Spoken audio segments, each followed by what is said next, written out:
चलो एक सेकंड जो मैं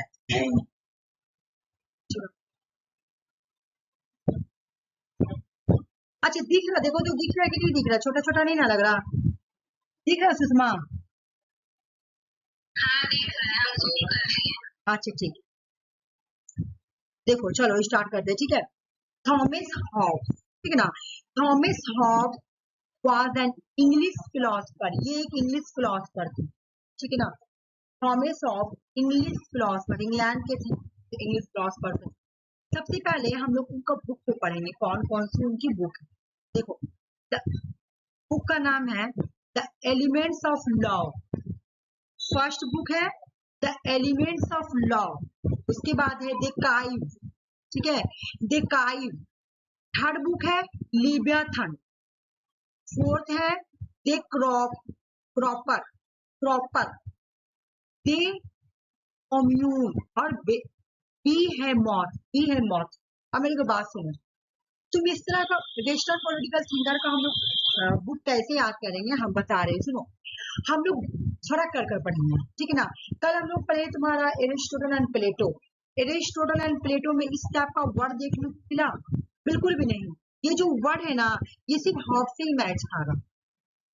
देखो दे काइव, लिवियाथन, ये तो अजब अजब बुक का नाम है, जो हम लोग मतलब नॉर्मल डेली लैंग्वेज में हम लोग ये सब लैंग्वेज नहीं सुनते, मतलब नॉर्मल लैंग्वेज नहीं है।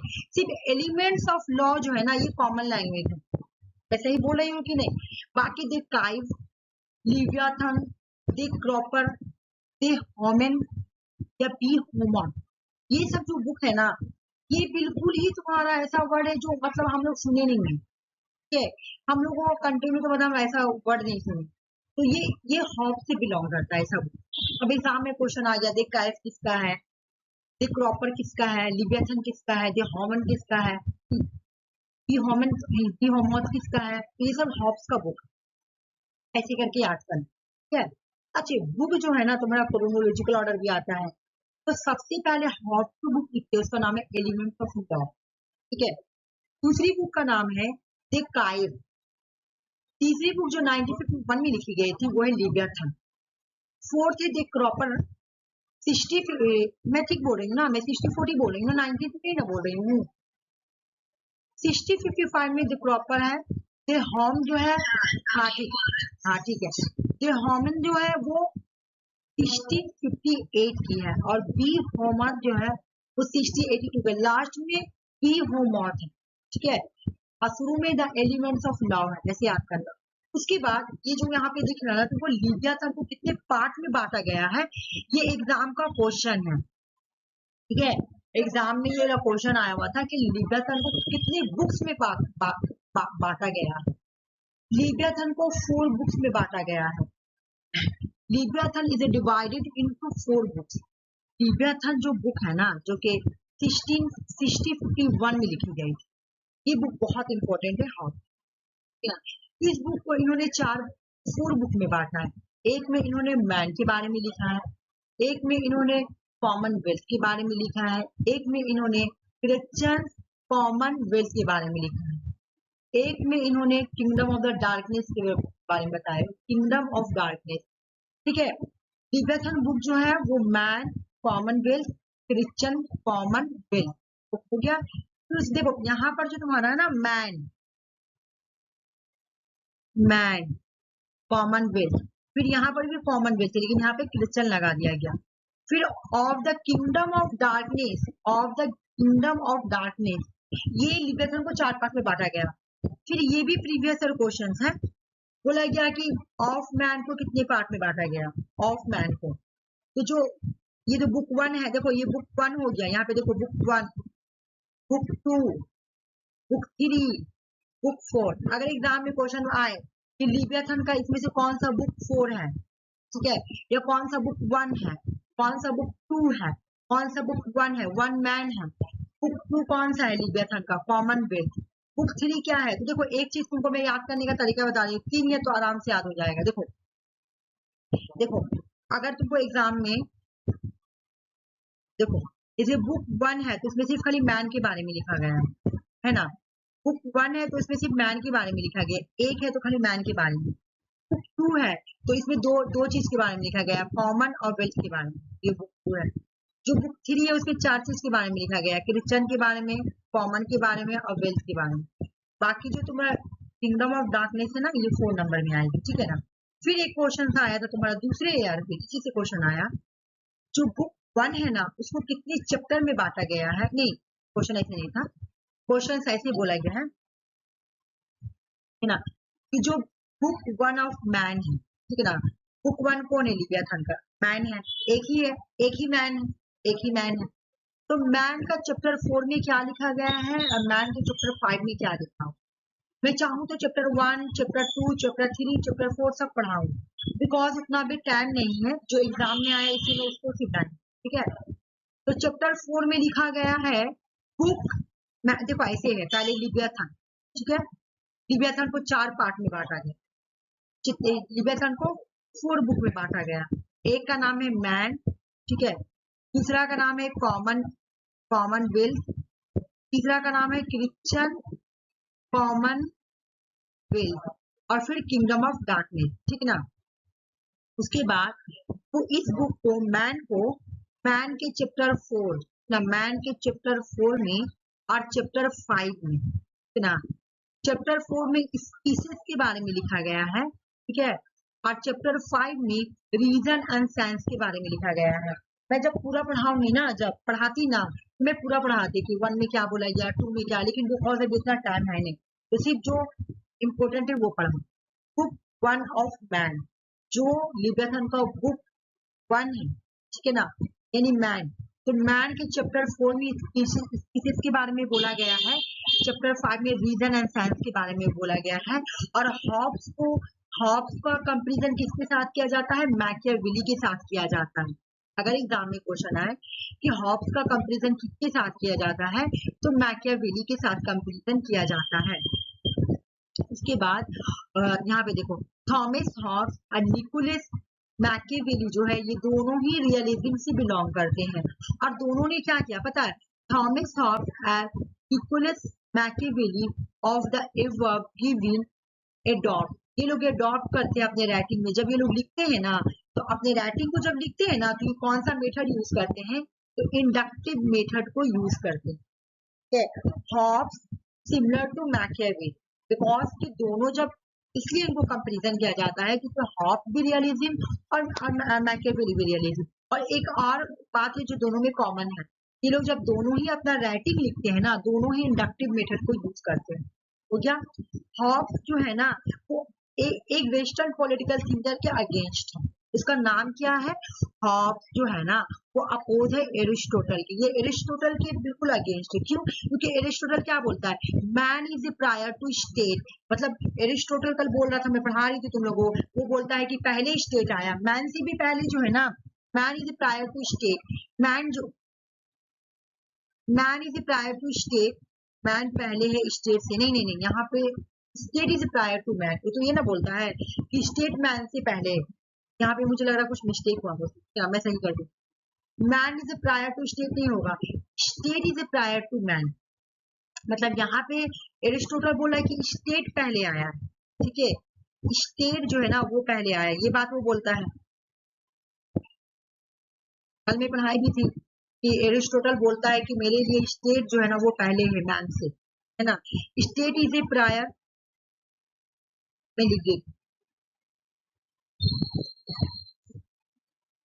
Prior to man.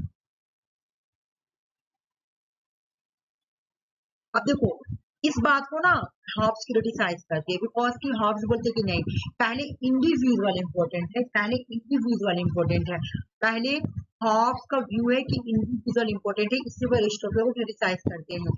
Thomas Hobbes बहुत ज्यादा किससे इन्फ्लुएंस हुए थे, बहुत ज्यादा गैलीलियो और न्यूटन, गैलीलियो और न्यूटन से बहुत ज्यादा ही इन्फ्लुएंस थे।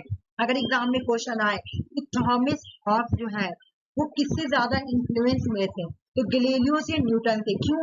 हॉब्स जो है ना वो पॉलिटिकल साइंस में ना साइंस को अप्लाई करते, हॉब्स जो है ना वो पॉलिटिकल साइंस में साइंस को अप्लाई करते हैं, जिसकी वजह से ये बोला जाता है ये गैलीलियो और न्यूटन से बहुत ज्यादा इंस्पायर थे। Hobbes was Hobbes was the first person who tried to introduce scientific method for the study of politics. देखो अगर एग्जाम में क्वेश्चन है कौन ऐसा पर्सन है जो पॉलिटिक्स में साइंटिफिक मेथड या साइंस को इंट्रोड्यूस करता है, वो हॉब्स है, ठीक है ना। हॉब्स क्या करते हैं, एक देखो ये वाला जो थ्योरी ना रिजोल्यूटिव कॉम्पोजिटिव मेथड, ठीक है ना, ये जो प्रिंसिपल है ना हॉब्स इसको बोरो करते हैं, हॉब्स ये वाला इंट्रोड्यूस करते हैं रिजोल्यूटिव कॉम्पोजिटिव मेथड। हॉब्स इसको इस प्रिंसिपल को इंट्रोड्यूस करते हैं, लेकिन वो बोरो किससे करते हैं, लेते कैसे, किस पर्सन से लेते हैं, तो ये जो है ना गैलीलियो से लेते हैं, इसलिए बोला जाता है कि गैलीलियो से बहुत ज्यादा इन्फ्लुएंस थे, ये गैलीलियो का थ्योरी था, इससे इन्होंने बोरो किया था, ठीक है ना। Hobbes did not explicitly articulate a utilitarian theory, but देखो बोला कि हॉब्स को यूटिलिटेरियन थ्योरी नहीं था, लेकिन हॉब्स ने ऐसा फिलॉसफी, एक minute, but this philosophy contained element that resemble utilitarian thinking. Hobbes को यूटिलिटेरियन थिंकिंग नहीं थे, लेकिन हॉब्स ने जो अपना फिलॉसफी दिया ना वो रिजम्बल करता है, रिजम्बल का मतलब मिलता है जुलता है, बिल्कुल सेम है, ठीक है ना। हॉब्स का जो फिलॉसफी है ना वो बिल्कुल यूटिलिटेरियन थिंकिंग के जैसा मिलता है। अगर एग्जाम में क्वेश्चन आए कि इनमें से कौन सा western political thinker utilitarian thinking रखते हैं, तो हॉब्स आंसर हो जाएगा। वेस्टर्न पॉलिटिकल थिंकर कोई भी ऐसा नहीं जो यूटिलिटेरियन थिंकिंग रखते, एक बात हो गया। दूसरा, कोई भी ऐसा वेस्टर्न पॉलिटिकल थिंकर नहीं जो पॉलिटिक्स में साइंस को यूज करते, ये साइंटिफिक मेथड को यूज करते, तो हॉब्स ही है ना। अब आ जाओ, इन्होंने क्या बोला, अब इनको यूटिलिटेरियन क्यों बोला जाता है, क्योंकि ये भी बिल्कुल यूटिलिटेरियन जैसे बात कर रहे हैं, ये ह्यूमन के बारे में बात कर रहे हैं ना, तो ये भी क्या बोलेंगे, देखो आगे हम बताते हैं, देखो ये क्या बोल रहे हैं, human drive by the desire pleasure love and the avoidance of pain यानी अवर्जन। इंसान है ना, ये भी मन के बारे में क्या बोले कि इंसान जो है ना वो जो है ना लव प्लेजर डिजायर को क्या करते हैं, एक्वायर करते हैं। इंसान जो है ना, इंसान को जिस चीज की खुशी मिलती है ना, इंसान उसकी तरफ जाता है, डिजायर की तरफ। ग्रेट हैप्पीनेस और ग्रेट नंबर वाला बात, इंसान को जिस चीज की खुशी मिलनी चाहिए ना उसके पास जाना चाहिए, और जिस चीज से उसको पेन मिले और वर्जन मिले उसको अवॉइड करना चाहिए। देखो यूटिलिटेरियन वाले हॉब्स तो पहले बोले, यूटिलिटेरियन वाले तो बाद में आए, तो बिल्कुल उनका छुरी इनसे मिल रहा है, तो इसलिए हॉब्स को भी एक यूटिलिटेरियन बोला जाता है, क्या है। उसके बाद क्या हुआ, देखो अगर एग्जाम में क्वेश्चन पूछे कौन सा western political thinker desire pleasure love pain और वर्जन के बारे में बात करते हैं, वो है Thomas Hobbes. According to Hobbes, the life of man is a continuous search for a good, search for a power after a power। एक मिनट को तो मैं डोर बंद कर क्या हो रहा था वहां, ठीक है। हाँ देखो, अकॉर्डिंग टू हॉब्स के according the life of man is A continuous, ठीक है ना, search for power after power which end only with the dead. देखो यहाँ पे क्या बोल रहा है कि इंसान जो है ना उस चीज की तरफ जाता है जिससे उसको डिजायर मिलता है, ठीक है ना।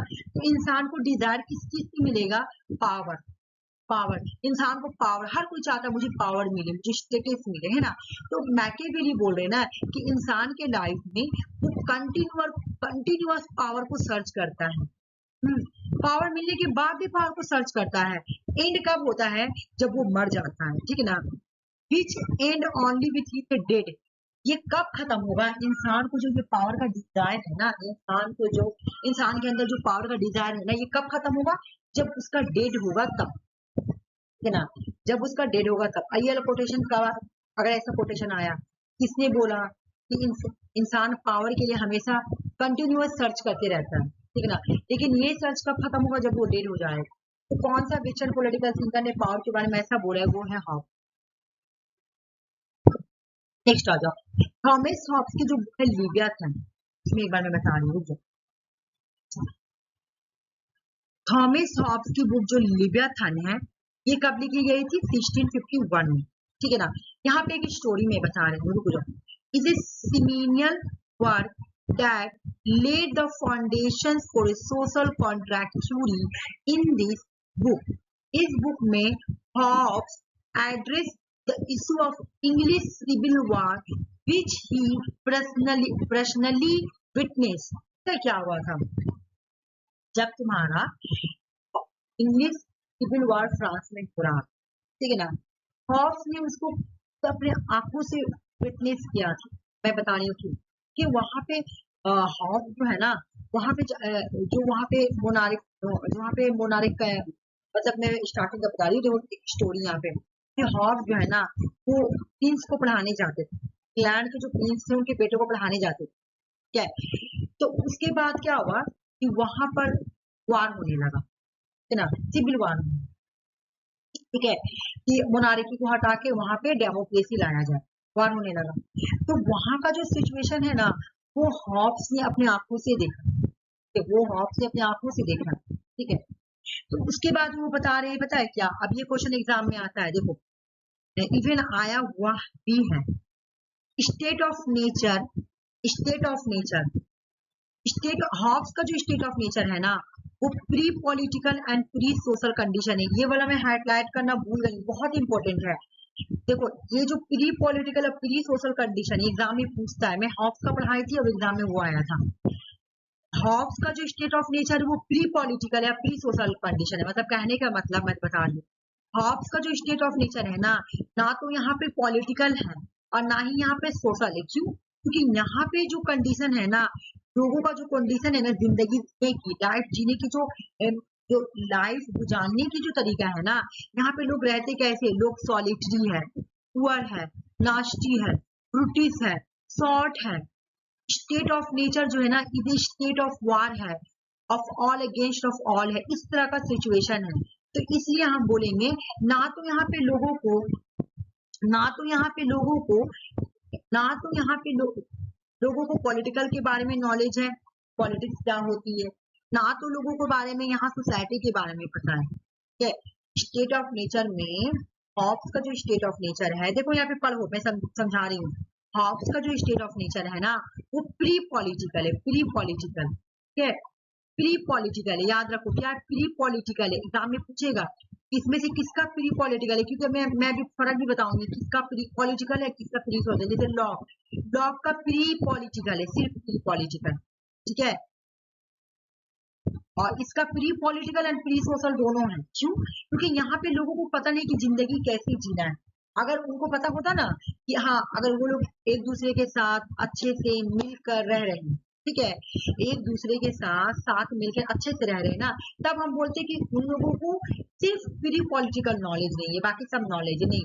लेकिन यहाँ पे तो लोग अच्छे से रह नहीं रहे, सॉलिटरी है, सॉलिटरी की मतलब पुअर है, एक दूसरे से लड़ाई करे, नास्टी है, त्रुटि से हर जगह लड़ाई हो रहा है, झगड़ा हो रहा है, लोग एक दूसरे को मार रहे हैं, हर स्टेट जो है ना स्टेट ऑफ वार है, ऑल अगेंस्ट ऑल है, हर जगह वार हो रहा है। तो लोग यहाँ पे जो सिचुएशन है ना प्री पॉलिटिकल और प्री सोशल है। अगर एग्जाम में क्वेश्चन पूछे कि हॉब्स का स्टेट ऑफ नेचर कैसा था, तो प्री पॉलिटिकल और प्री सोशल, ठीक है, प्री पॉलिटिकल और प्री सोशल है। मैं इसको हाईलाइट करना भूलते हूँ, तो ये मत सोचना कि इम्पोर्टेंट नहीं है, मुझे मुझसे छूट गया है, ठीक है ना, से छूट गया। हॉब्स का state of nature pre political और प्री सोशल है, ये हो गया यार। और उसके बाद इसके स्टेट ऑफ नेचर में जो लोग हैं वो कैसे हैं, सॉलिटरी है, पुअर है, नास्टी है, ब्रूटिस है, शॉर्ट है ना। State of war is war of, देखो ये अलग है, ठीक है ना, ये वाला सेंटेंस अलग है, दोनों अलग है, दोनों याद करना। देखो जब एग्जाम में आएगा तो इतना आएगा, इतना आएगा, ठीक है। Solitary, poor, nasty, brutish and short, ये किसका स्टेट ऑफ नेचर है, तो ये हॉब्स का स्टेट ऑफ नेचर है, ठीक है ना। फिर ये वाला आएगा तो ये अलग कोटेशन है। स्टेट ऑफ नेचर जो है ना एक ऐसा स्टेट है जहाँ पे वार है, of all against of all, हर कोई हर के खिलाफ वार कर रहा है, हर लोग एक दूसरे के साथ वार कर रहा है, ठीक है। तो ये अलग है सेंटेंस और ये अलग है, ये भी याद करना है, और ये वाला मैं हाईलाइट कर रही हूँ तो ये भी याद करना है, ठीक है, ये वाला भी याद करना, रुक जाओ, ये भी याद करना है, ठीक है। Pre political and pre social condition, okay. अब उसके बाद आ जाओ सोशल कॉन्ट्रैक्ट। अब सोशल कॉन्ट्रैक्ट कैसे बना मैं ये बता रही हूँ। To escape this individual enter into social contract, अब लोग स्टेट ऑफ नेचर से भागेंगे, और इंडिविजुअल स्टेट ऑफ नेचर से भागेंगे, स्कैप माने भागना, भागेंगे, बोलेंगे हमको एक सोशल कॉन्ट्रैक्ट बनाना है। तो हॉब्स का थ्योरी जो है ना once all individual join together form of society, individual आकर ज्वाइन होते, एक सारे इंडिविजुअल एक दूसरे के साथ आकर ज्वाइन होंगे और सोसाइटी के साथ आकर ज्वाइन हो जाएंगे और वो लोग क्या करेंगे, दे क्रिएट ए कोविनांट। अगर एग्जाम में आए किसके सोशल कॉन्ट्रैक्ट को कोविनांट बोला जाता है, तो हॉब्स के सोशल कॉन्ट्रैक्ट को कोविनांट भी बोल सकते हैं, ठीक है ना। तो सब लोग आएंगे, साथ में मिलेंगे और सोशल कॉन्ट्रैक्ट बनाएंगे। Through this covenant individual collectively decide to transfer all of their rights, अपने जितने भी राइट्स है ना, मेरे जितने भी राइट्स है ना, हम सब दे देंगे, सारे इंडिविजुअल डिसाइड करते हैं। Which they enjoy in the state of nature, state of nature में हम जो भी पावर डिसाइड कर, जो भी पावर एंजॉय कर रहे था, हम अपना पावर थर्ड पार्टी को दे देंगे, थर्ड पार्टी ना। एक्सेप्ट क्या नहीं देंगे, सिर्फ for the right to self preservation, self preservation का पावर मैं सिर्फ नहीं दूंगा, बाकी सब दे दूंगा। थर्ड पार्टी कौन है, third party is the state या कॉमनवेल्थ, ठीक है। अगर तुमसे पूछे कि ठीक है थर्ड पार्टी कौन है, तुम हॉब्स के स्टेट ऑफ नेचर में थर्ड पार्टी कौन है, ठीक है ना। देखो थर्ड पार्टी जो है ना, स्टेट या कॉमनवेल्थ, ठीक है, स्टेट या कॉमनवेल्थ। फिर हॉब्स के लिए जो सोशल कॉन्ट्रैक्ट है ना, वो सिटीजन्स और रूलिंग अथॉरिटी के बीच में नहीं है। सुनो, ये भी क्वेश्चन एग्जाम में आता है, हॉब्स का सोशल कॉन्ट्रैक्ट सिटीजन और रूलिंग अथॉरिटी के बीच में नहीं है, बल्कि सिटीजन और देम सेल्फ, सिटीजन और खुद के बीच में है, ठीक है ना, सिटीजन एंड देम सेल्फ, ठीक है ना। एग्जाम में अगर क्वेश्चन आए कि हॉब्स का जो सोशल कॉन्ट्रैक्ट वो किसके किसके बीच में हुआ है, शहरी देम सेल्फ, ठीक ना, but between the citizen them self, वो लोग खुद से ही खुद कर रहे हैं, ठीक है, खुद से ही खुद से कर रहे हैं, ठीक ना, सिटीजन देम सेल्फ, ऐसे खाली याद रखना। उसके बाद अब्सोल्यूट सॉवरेनिटी का मतलब क्या है, देखो अब एग्जाम में ये भी क्वेश्चन आता है कि अब्सोल्यूट सॉवरेनिटी के बारे में कौन सा वेस्टर्न पॉलिटिकल ने बात किया था, तो वो कौन है, वो है Hobbes, okay. Hobbes advocate for an absolute sovereignty, a leviathan to prevent the chaos of state of nature. बोले लिवियाथन में बोला गया है कि स्टेट ऑफ नेचर कैसा था, कवच था, हर जगह लड़ाई झगड़ा है ना, इस तरह से। दिस सॉवरिंग एक मिनट, अभी तुम लोग देख रही होगे ना कि अभी वर्ल्ड का सिचुएशन क्या है। अभी तुम लोग, अगर हम लोग पॉलिटिकल साइंस का स्टूडेंट नॉलेज है, अभी वर्ल्ड का सिचुएशन क्या है, इजराइल हमला किया ईरान पे, ईरान हमला किया उतने ही, बिल्कुल ही उतने ही बराबरी लेवल में उसने भी किया इजराइल पे हमला, ठीक है। यूक्रेन हमला किया रशिया पे बहुत भयानक तरीका से, फिर रशिया भी कर रहा है यूक्रेन पे। तो ये हम लोग एक अपना प्रोडिक्शन लगा सकते हैं, क्योंकि हम लोग पॉलिटिकल साइंस के स्टूडेंट है, कि हमको लग रहा है कि हो सके मे भी दुनिया फिर थर्ड वर्ल्ड वार की तरफ बढ़ रही। क्यों, क्योंकि देखो हर जगह वार का सिचुएशन बना हुआ है। यूएस जो है वो इजराइल को सपोर्ट कर रही है, बोला ही जाता है। अगर मतलब इस तरह से एक बन जाए अलायंस टाइप का कि हाँ तुम्हारा मिडिल ईस्ट एक तरफ चली गई, नॉर्थ कोरिया और रशिया एक तरफ चला गया, इधर यूएस आ गया, इजराइल आ गया और पूरा वेस्टर्न कंट्री आ गया, अब आपस में लड़ाई हो तो वर्ल्ड वार टाइप का होगा। इस तरह से हम लोग एजम्पशन लगा सकते हैं, बिकॉज हम लोग पॉलिटिकल साइंस में हम लोग इसी सब चीज को भी पढ़ाई, ठीक है। तो उसी तरह मैं बता रही हूँ कि वो भी मतलब वो बोलते हैं हॉब्स, ठीक है, कि जो स्टेट ऑफ नेचर था ना वो कवच था। जब वार होता है तो सिचुएशन कैसा हो जाता है, हर जगह लड़ाई झगड़ा। तो इस सिचुएशन में क्या करता है, ये जो सॉवरिंग बनेगा ना, ये ultimate authority to enforce law, हम लोग क्या करेंगे, अपना सब पावर एक सॉवरिंग को दे देंगे। और जो सॉवरिंग होगा ना वो एब्सोल्यूट सॉवरिंग होगा। वो क्या करेगा, हम लोगों को बचाएगा। किससे बचाएगा, जो स्टेट ऑफ नेचर में जैसा कवच सिचुएशन था ना उससे बचाएगा।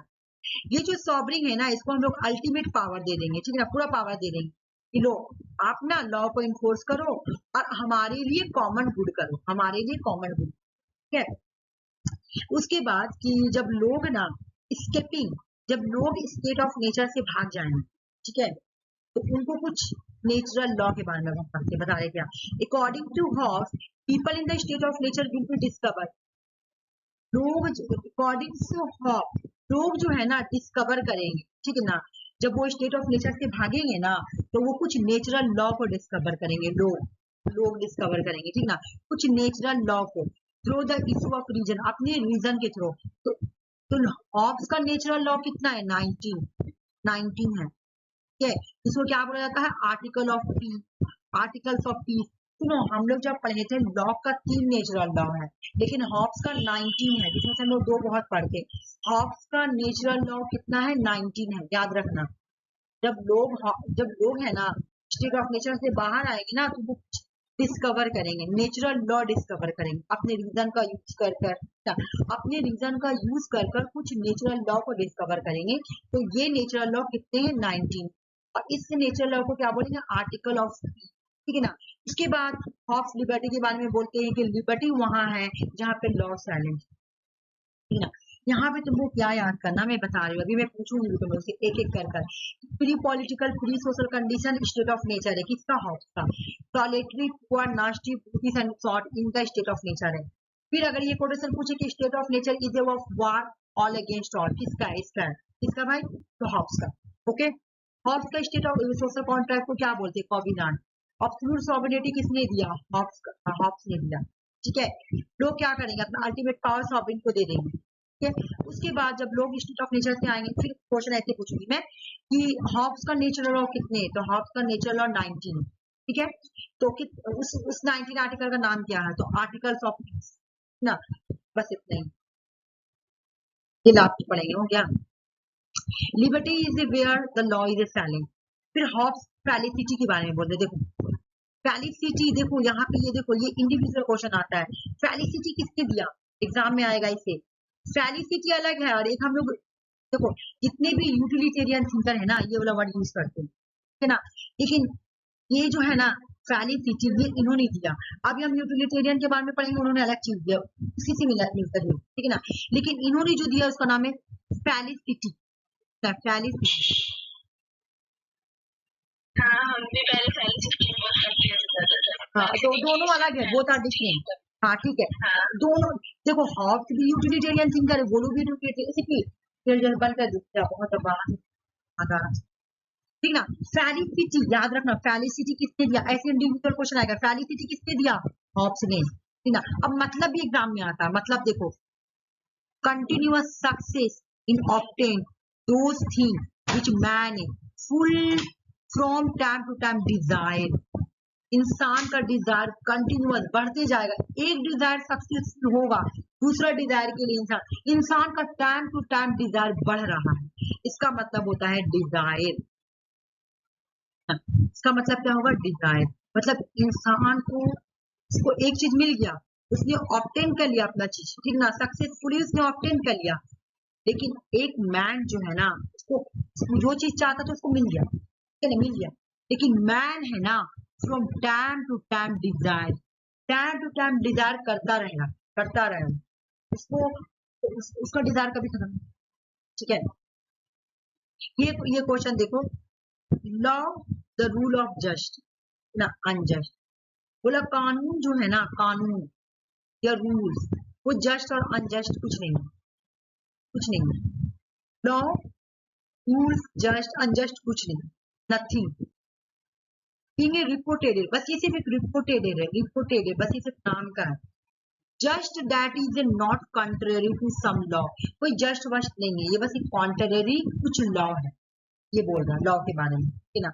एक बात और याद कर लो इनके बारे में, कोटेशन के बारे में। आई एम, मैं और फेयर, मैं इसका स्टोरी भी सुनाऊंगी। मैं और डर, हम लोग दोनों ही एक दिन पैदा हुए, ठीक है। हम लोग का दोनों का बर्थ एक दिन हुआ, ठीक है ना। हॉब्स बोलते हैं फेयर और मैं, we are born twins together. हम लोग दोनों ही ट्विन, हम लोग दोनों ही जुड़वा बहन है, भाई बहन है, ठीक है। हम लोग दोनों का एक ही दिन पैदाइश हुआ, कि जब हॉब्स पैदा होते तो कम्युनिकेट करते, वो अकेला रह जाते। तो उनका कहने का मतलब कि जब मैं तो पैदा होते ही डर से लड़ने लगा, मेरा तो पैदाइश डर के साथ, इसलिए वो बोलते हैं ये बात, ठीक है। तो हॉब्स इंडिविजुअल को बहुत सपोर्ट करते हैं, क्यों? अभी हम लोग देखे भी कि इसलिए ये क्या करते हैं, प्लेटो को क्रिटिसाइज भी करते, एरिस्टोटल को। हॉब्स इंडिविजुअल को सपोर्ट करते, ये बात याद रखते, ठीक है। क्योंकि ये, और फिर ये बोलते भी इसी पे कोटेशन कि मैं और मेरा प्यार दोस्त है, क्यों? पैदा होती मैं, मतलब सब बुक पढ़ोगे तो पता चलेगा कि जब पैदाइश हुई तो पैदा होते के साथ ही अकेला रहना लगे, ठीक है। हॉब्स क्लेम करते हैं कि द साइंस ऑफ पॉलिटिक्स है ना, साइंस ऑफ पॉलिटिक्स जो है ना, वो ज्यादा दिन तक नहीं रह सकते, नो लॉन्गर देन हिमसेल्फ, अपने आप को ज्यादा दिन नहीं देख सकते। ये पहले ऐसे थिंकर जिसने पॉलिटिक्स में साइंस को यूज किया, लेकिन ये बाद में क्लेम भी करते हैं कि जो साइंस ऑफ पॉलिटिक्स है ना, वो अपने आप को ज्यादा दिन तक नहीं रख सकते। ये बात याद रखनी, ठीक है। अभी मैं तुम लोग से क्वेश्चन पूछूंगी तो तुम लोग मुझे बताना। अब लॉक आया, ठीक है ना, अब लॉक के बारे में पढ़ें। मुझे तुम लोग पहले कुछ क्लियर कर दो, उसके बाद बताऊं। हॉब्स का स्टेट ऑफ नेचर कैसा था? प्री पॉलिटिकल, प्री सोशल या दोनों था? Pre political and pre social. दोनों था, प्री पॉलिटिकल भी था, प्री सोशल भी था, ठीक है, ओके। हॉब्स का स्टेट ऑफ नेचर कैसा था? लोग बहुत अच्छे थे कि लोग पुअर थे? पुअर थे, नास्टी थे, क्या थे? हाँ बिल्कुल। मैं ना जल्दी जल्दी करा दूँ, मेरे पास इसका पोस्टर नहीं प्रीवियस सर, मैं जल्दी से वो करा दूँ, ठीक है ना। चलो आ जाओ, अभी मैं पूछ नहीं रही हूँ, पहले करवा देती हूँ, उसके बाद ही मैं डायरेक्ट करूँ ये बात। क्वेश्चन है मेरे पास, वेस्टर्न पॉलिटिकल थिंकर का क्वेश्चन, ठीक है ना। आ जाओ। जॉन लॉक, जॉन लॉक को फादर ऑफ लिबरलिज्म बोला जाता है। जॉन लॉक जो है ना, ये एक इंग्लिश फिलोसफर है। अगर तुमसे क्वेश्चन एग्जाम में आए कि वो भी इंग्लिश फिलोसफर थे, ये भी इंग्लिश फिलोसफर है, लेकिन ये इनलाइटमेंट थिंकर थे, ठीक है। अच्छे, लॉक जो अपना राइटिंग लिखते हैं ना, कब लिखते हैं? जब ग्लोरियस रिवोल्यूशन हो रहा था ना 1688 से। और लॉक जो है ना, वो ग्लोरियस रिवोल्यूशन को बहुत सपोर्ट भी करते। अच्छा, ग्लोरियस रिवोल्यूशन में हुआ क्या था? Transformation of Britain from absolute monarchy, monarchy थी, और ये ट्रांसफर हो रहा था पार्लियामेंट्री डेमोक्रेसी, ठीक है। और जॉन लॉक जो है ना, वो ग्लोरियस रिवोल्यूशन को सपोर्ट भी कर रहे हैं, ठीक है। उसके बाद हम इनके बुक के बारे में पढ़ेंगे। है an Asian concerning human understanding, और भी बुक उधर पढ़ेंगे। Two treatise of government, a letter concerning toleration. सुनो, बुक को फर्क करो, देखो यहाँ पे देखो, an Asian concerning human understanding, two treatise of government, a letter concerning toleration. बताओ, इस टाइप का हम लोग 3 फिंगर पढ़ चुके ना वेस्टर्न का, ऐसा हम लोग देखे हैं बुक? नहीं देखे हैं। हॉब्स का तो बिल्कुल अलग है, द कैव है, लेवियथन है, law of element of law है ना, विमॉथ है, डी होम है, ये सब बुक है। इनका बिल्कुल अलग है। Essay concerning human understanding, human understanding को समझना। Two treatises of government, a letter concerning toleration, ये टॉलरेशन के बारे में बात करते तो टॉलरेशन, ठीक है।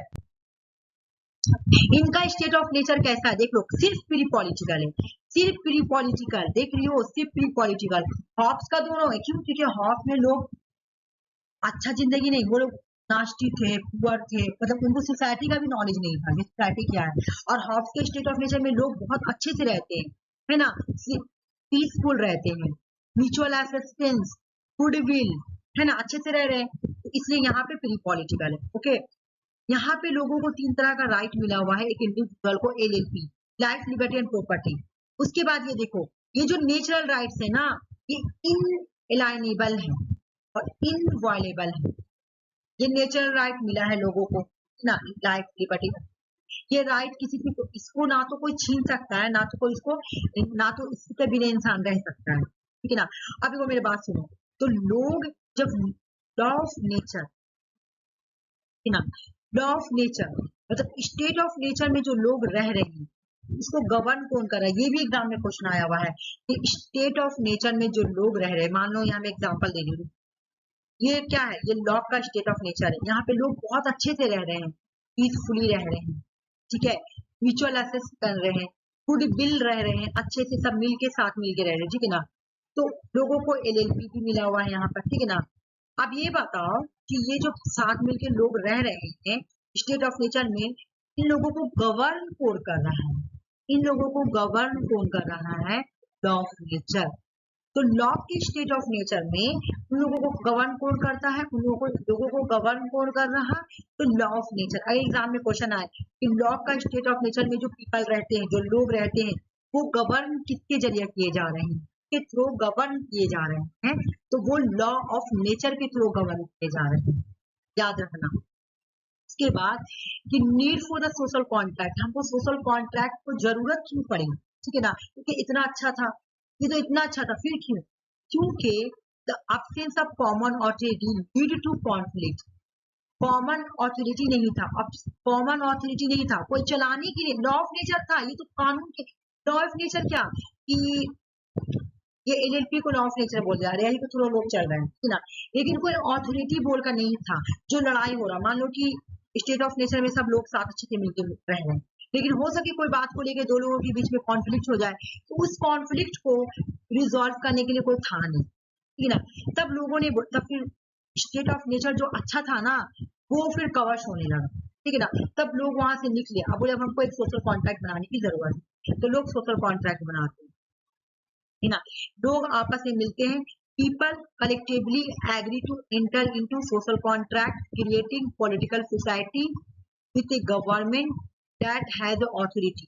वो क्या करते हैं, लोग आपस में साथ मिलते हैं और ये सोशल कॉन्ट्रैक्ट में इंटर करते हैं और क्रिएट करते हैं एक पॉलिटिकल सोसाइटी, ठीक है ना, मतलब गवर्नमेंट के साथ, ठीक है ना। तो ये क्या हुआ, ट्रांसफर हो गया, इन्होंने अपना सारा पावर दे दिया, गवर्नमेंट को सारा पावर दे दिया, ट्रांसफर राइट। लेकिन people transfer 3 right to the government, ये 3 राइट गवर्नमेंट को नहीं देगी, ठीक है ना। एलएलपी नहीं देगी, बाकी सारा चीज दे देगी, ठीक है ना। उसके बाद हम देख रहे हैं कि जब स्टेट ऑफ नेचर बन गया, स्टेट ऑफ नेचर में जब बना ना, तो स्टेट ऑफ नेचर नहीं, सोशल कॉन्ट्रैक्ट बना, तो सोशल कॉन्ट्रैक्ट बना यानी गवर्नमेंट बना। तो अब जब ये गवर्नमेंट बना ना, तो लोग बोले ये गवर्नमेंट कैसा होगा, ठीक है ना। ये गवर्नमेंट 3 पार्ट पे बनेगा, ठीक है। लेजिस्लेचर होंगे यानी कानून बनाने वाले, राइट टू लॉ मेकिंग, ठीक है। हम कैसे पावर देंगे गवर्नमेंट को मैं 3 पावर दूंगा, रुक जाओ देखो एक सेकंड में यहाँ पे अच्छे से समझा रही हूँ। देखो इन्होंने क्या किया, इन्होंने लोगों ने बोला कि हम गवर्नमेंट को 3 राइट देंगे, पीपल ने 3 राइट ट्रांसफर किया गवर्नमेंट को। क्या, एक तो आपको हम कानून बनाने का राइट देंगे, एक हम आप लोगों को एग्जीक्यूटिव लॉ देंगे यानी कानून को इम्प्लीमेंट करो, और तीसरा हम आपको देंगे एडजुडिकेट, है ना, एडजुडिकेट लॉ यानी आप लॉ को इंटरप्रेट कीजिए तो लॉ बना वो ठीक है कि नहीं। इस तरह का 3 पावर 3 राइट्स गवर्नमेंट को दिया गया, है ना। लॉ का स्टेट ऑफ नेचर में जब गवर्नमेंट बना तो गवर्नमेंट को 3 तरह का राइट दिया गया, लेजिस्लेचर, एग्जीक्यूटिव एंड जुडिशरी। और ये क्वेश्चन आता है कि कौन सा वेस्टर्न पॉलिटिकल सिस्टम सबसे पहले लेजिस्लेचर, एग्जीक्यूटिव एंड जुडिशरी के बारे में मेंशन करते हैं, तो वो है लॉ। तुम पढ़ना, कोई भी वेस्टर्न पॉलिटिकल सिस्टम ऐसा नहीं है जो लॉ मेकिंग के बारे में जुडिशरी के बारे में बात करते हैं, और इसी को बोला जाता है आइडिया ऑफ सेपरेशन। तो लॉ की पहले ऐसे पर्सन थे जिन्होंने इस तरह का आइडिया दिया था गवर्नमेंट के लिए, ठीक है ना। फिर उसके बाद लोगों ने बोला कि हम अपना ये राइट जो है ना, लाइफ बटी प्रॉपर्टी, ये मेरा फंडामेंटल राइट है, ये पावर हम आप लोग को नहीं देंगे, can not be transfer to give, ये पावर मैं नहीं दूंगा गवर्नमेंट को, जो चाहे जो कर दो। फिर लॉ का जो स्टेट ऑफ नेचर है ना, यहाँ पे डॉक्ट्रिन ऑफ कंसेंट, अब एग्जाम में क्वेश्चन आता है कि कौन सा वेस्टर्न पॉलिटिकल सिस्टम ने डॉक्ट्रिन ऑफ कंसेंट दिया। डॉक्ट्रिन ऑफ कंसेंट का मतलब मैं तुम लोगों को बोलती हूँ ना, जैसे कल मुझे अंजलि बोली कि मैम रिसर्च करवा दी, तो मैं बोली कि तुम लोग भी बताओ, तुम लोगों को भी कुछ करवाना, मैं तुम लोग से भी कंसेंट ले रही हूँ। इसी तरह लॉ भी क्या करते हैं, बोलते हैं कि जब गवर्नमेंट बनेगा ना, पॉलिटिकल ऑथोरिटी जो होगी ना, वो is based on the consent of the govern. Political authority जब गवर्न करेगी ना, तो वो लोगों के कंसेंट पे होगी। जब लोगों की कंसेंट होगी कि हाँ आप ये पॉलिसी लाइए, आप ये वाला पॉलिसी को इम्प्लीमेंट करिए, तभी किया जाएगा। फिर लॉक ने क्या बोला कि ये जो गवर्नमेंट होगी ना, ये लिमिटेड होगी, कॉन्स्टिट्यूशनल गवर्नमेंट होगी। गवर्नमेंट पावर इज लिमिटेड, मैं गवर्नमेंट को लिमिटेड पावर दूंगा, है ना, by law and constitution to protect an individual right. Constitution का काम होगा इंडिविजुअल के राइट को प्रोटेक्ट करना। अगर इंडिविजुअल को पसंद नहीं आया तो वो गवर्नमेंट को उठा के फेंक भी देगा, है ना। कैसे फेंकेगा, अगर मान लो कि लोगों को की गवर्नमेंट पसंद नहीं आ रही, मुझे बीजेपी पसंद है, एग्जाम्पल दे रही हूँ, ठीक है ना, मुझे नहीं पसंद, मैं क्या करूँ, तो लॉ के अकॉर्डिंग लॉ बोल रहा है कि आप अपने गवर्नमेंट को उठा के फेंको, तो मैं क्या करूंगी, मैं सभी लोगों को इकट्ठा करूंगी। देखो सब लोगों को बोले, सभी लोगों को, मेरा चाहने से कुछ नहीं होगा, अगर सभी लोगों को इंडिया की गवर्नमेंट का गवर्न करना ठीक पसंद नहीं है, ठीक है, तो नहीं पसंद है, तब आप क्या करो, रिवोल्यूशन करो। ये क्वेश्चन एग्जाम में भी आता है, कौन सा वेस्टर्न पॉलिटिकल थिंकर रिवोल्यूशंस के बारे में मेंशन करते हैं। ये तुम्हारा सेट में क्वेश्चन आया हुआ था कि कौन सा वेस्टर्न पॉलिटिकल थिंकर रिवोल्यूशंस के बारे में मेंशन करते हैं। ये है लॉ। लॉ बोलते हैं कि अगर आपको नहीं पसंद आ रहा तो आप फेंक दीजिए गवर्नमेंट को उठा के, लेकिन कैसे, रिवोल्यूशन की, ठीक है ना। People have to right to overthrow a government fail to protect their right. अगर ये आपके राइट को प्रोटेक्ट करने में फेल हो गए हैं तो आप रिवोल्यूशन करके उनको ओवरथ्रो कर दें, ठीक है ना। उसके बाद यहाँ पे बोल रहे हैं कि प्रिंसिपल ऑफ टॉलरेशन भी होना चाहिए। मेरा जो गवर्नमेंट होगा ना, मेरा जो सोशल कॉन्ट्रैक्ट होगा ना, वहाँ पे टॉलरेशन होना चाहिए। एडवोकेट फॉर रिलीजियस फ्रीडम, लोगों को रिलीजियस फ्रीडम दिया जाएगा। मल्टीपल लोग होंगे, ठीक है ना, मल्टीपल रिलीजन होंगे, तो सब लोग आपस में साथ मिलकर रहेंगे और सब लोग क्या करेंगे, टॉलरेशन करेंगे। मतलब एक धर्म, मान लो कोई मेजोरिटी धर्म है तो माइनॉरिटी धर्म को भी टॉलरेट करेंगे, ठीक है। तो अब एग्जाम में क्वेश्चन देखो इस पेज से कैसे आएगा। सबसे पहले आएगा कि लॉ का स्टेट ऑफ नेचर क्या है, पॉलिटिकल, ठीक है ना। अच्छा, फिर स्टेट ऑफ नेचर क्या है, हाइपोथेटिकल कॉन्सेप्ट। हाइपोथेटिकल मतलब एक assumption है, सचमुच ऐसा है नहीं, कोई एक assumption बनाते हैं, ठीक है ना। फिर क्वेश्चन आएगा कि पीसफुल म्यूचुअल एसेसन एंड गुडविल, ये किसका स्टेट ऑफ नेचर है, तो ये लॉ का है। नेक्स्ट क्वेश्चन आएगा कि लाइफ लिबर्टी एंड प्रॉपर्टी किसने दिया, लॉ ने दिया, ठीक है। लॉ का जो स्टेट ऑफ नेचर में लोग रहते हैं उसको गवर्न कौन करता है, law of nature. Okay okay, समझ में आ गया। उसके बाद किस वेस्टर्न पॉलिटिकल थिंकर ने लेजिस्लेचर, एग्जीक्यूटिव एंड जुडिशरी के बारे में मेंशन किया, तो वो है तुम्हारा लॉ, ठीक है। इन्होंने क्या एलएलपी को भी दे दिया था गवर्नमेंट को, तो नहीं, इन्होंने एलएलपी को गवर्नमेंट को नहीं दिया था। ओके, अच्छा, डॉक्ट्रिन ऑफ कंसेंट किसने दिया, तो लॉक ने दिया। लॉ क्या लिमिटेड गवर्नमेंट के बारे में बात करते हैं, बिल्कुल बात करते हैं। वो लिमिटेड एंड कॉन्स्टिट्यूशनल गवर्नमेंट को सपोर्ट करते हैं। उन्होंने थ्योरी ऑफ रेगुलेशंस भी दिया, उन्होंने प्रिंसिपल ऑफ टॉलरेशन भी दिया। उसके बाद लॉ का थ्योरी ऑफ प्राइवेट प्रॉपर्टी, ये प्राइवेट प्रॉपर्टी के बारे में क्या बोलते हैं, ये प्राइवेट प्रॉपर्टी के बारे में बोलते हैं, लॉ बिलीव करते हैं कि right to property is a prior to society. बोले कि देखो भाई, प्रॉपर्टी जो है ना वो सोसाइटी से पहले आया है, तो एक इंडिविजुअल को natural right to own and property, इसको प्रॉपर्टी मिलनी चाहिए, ठीक है।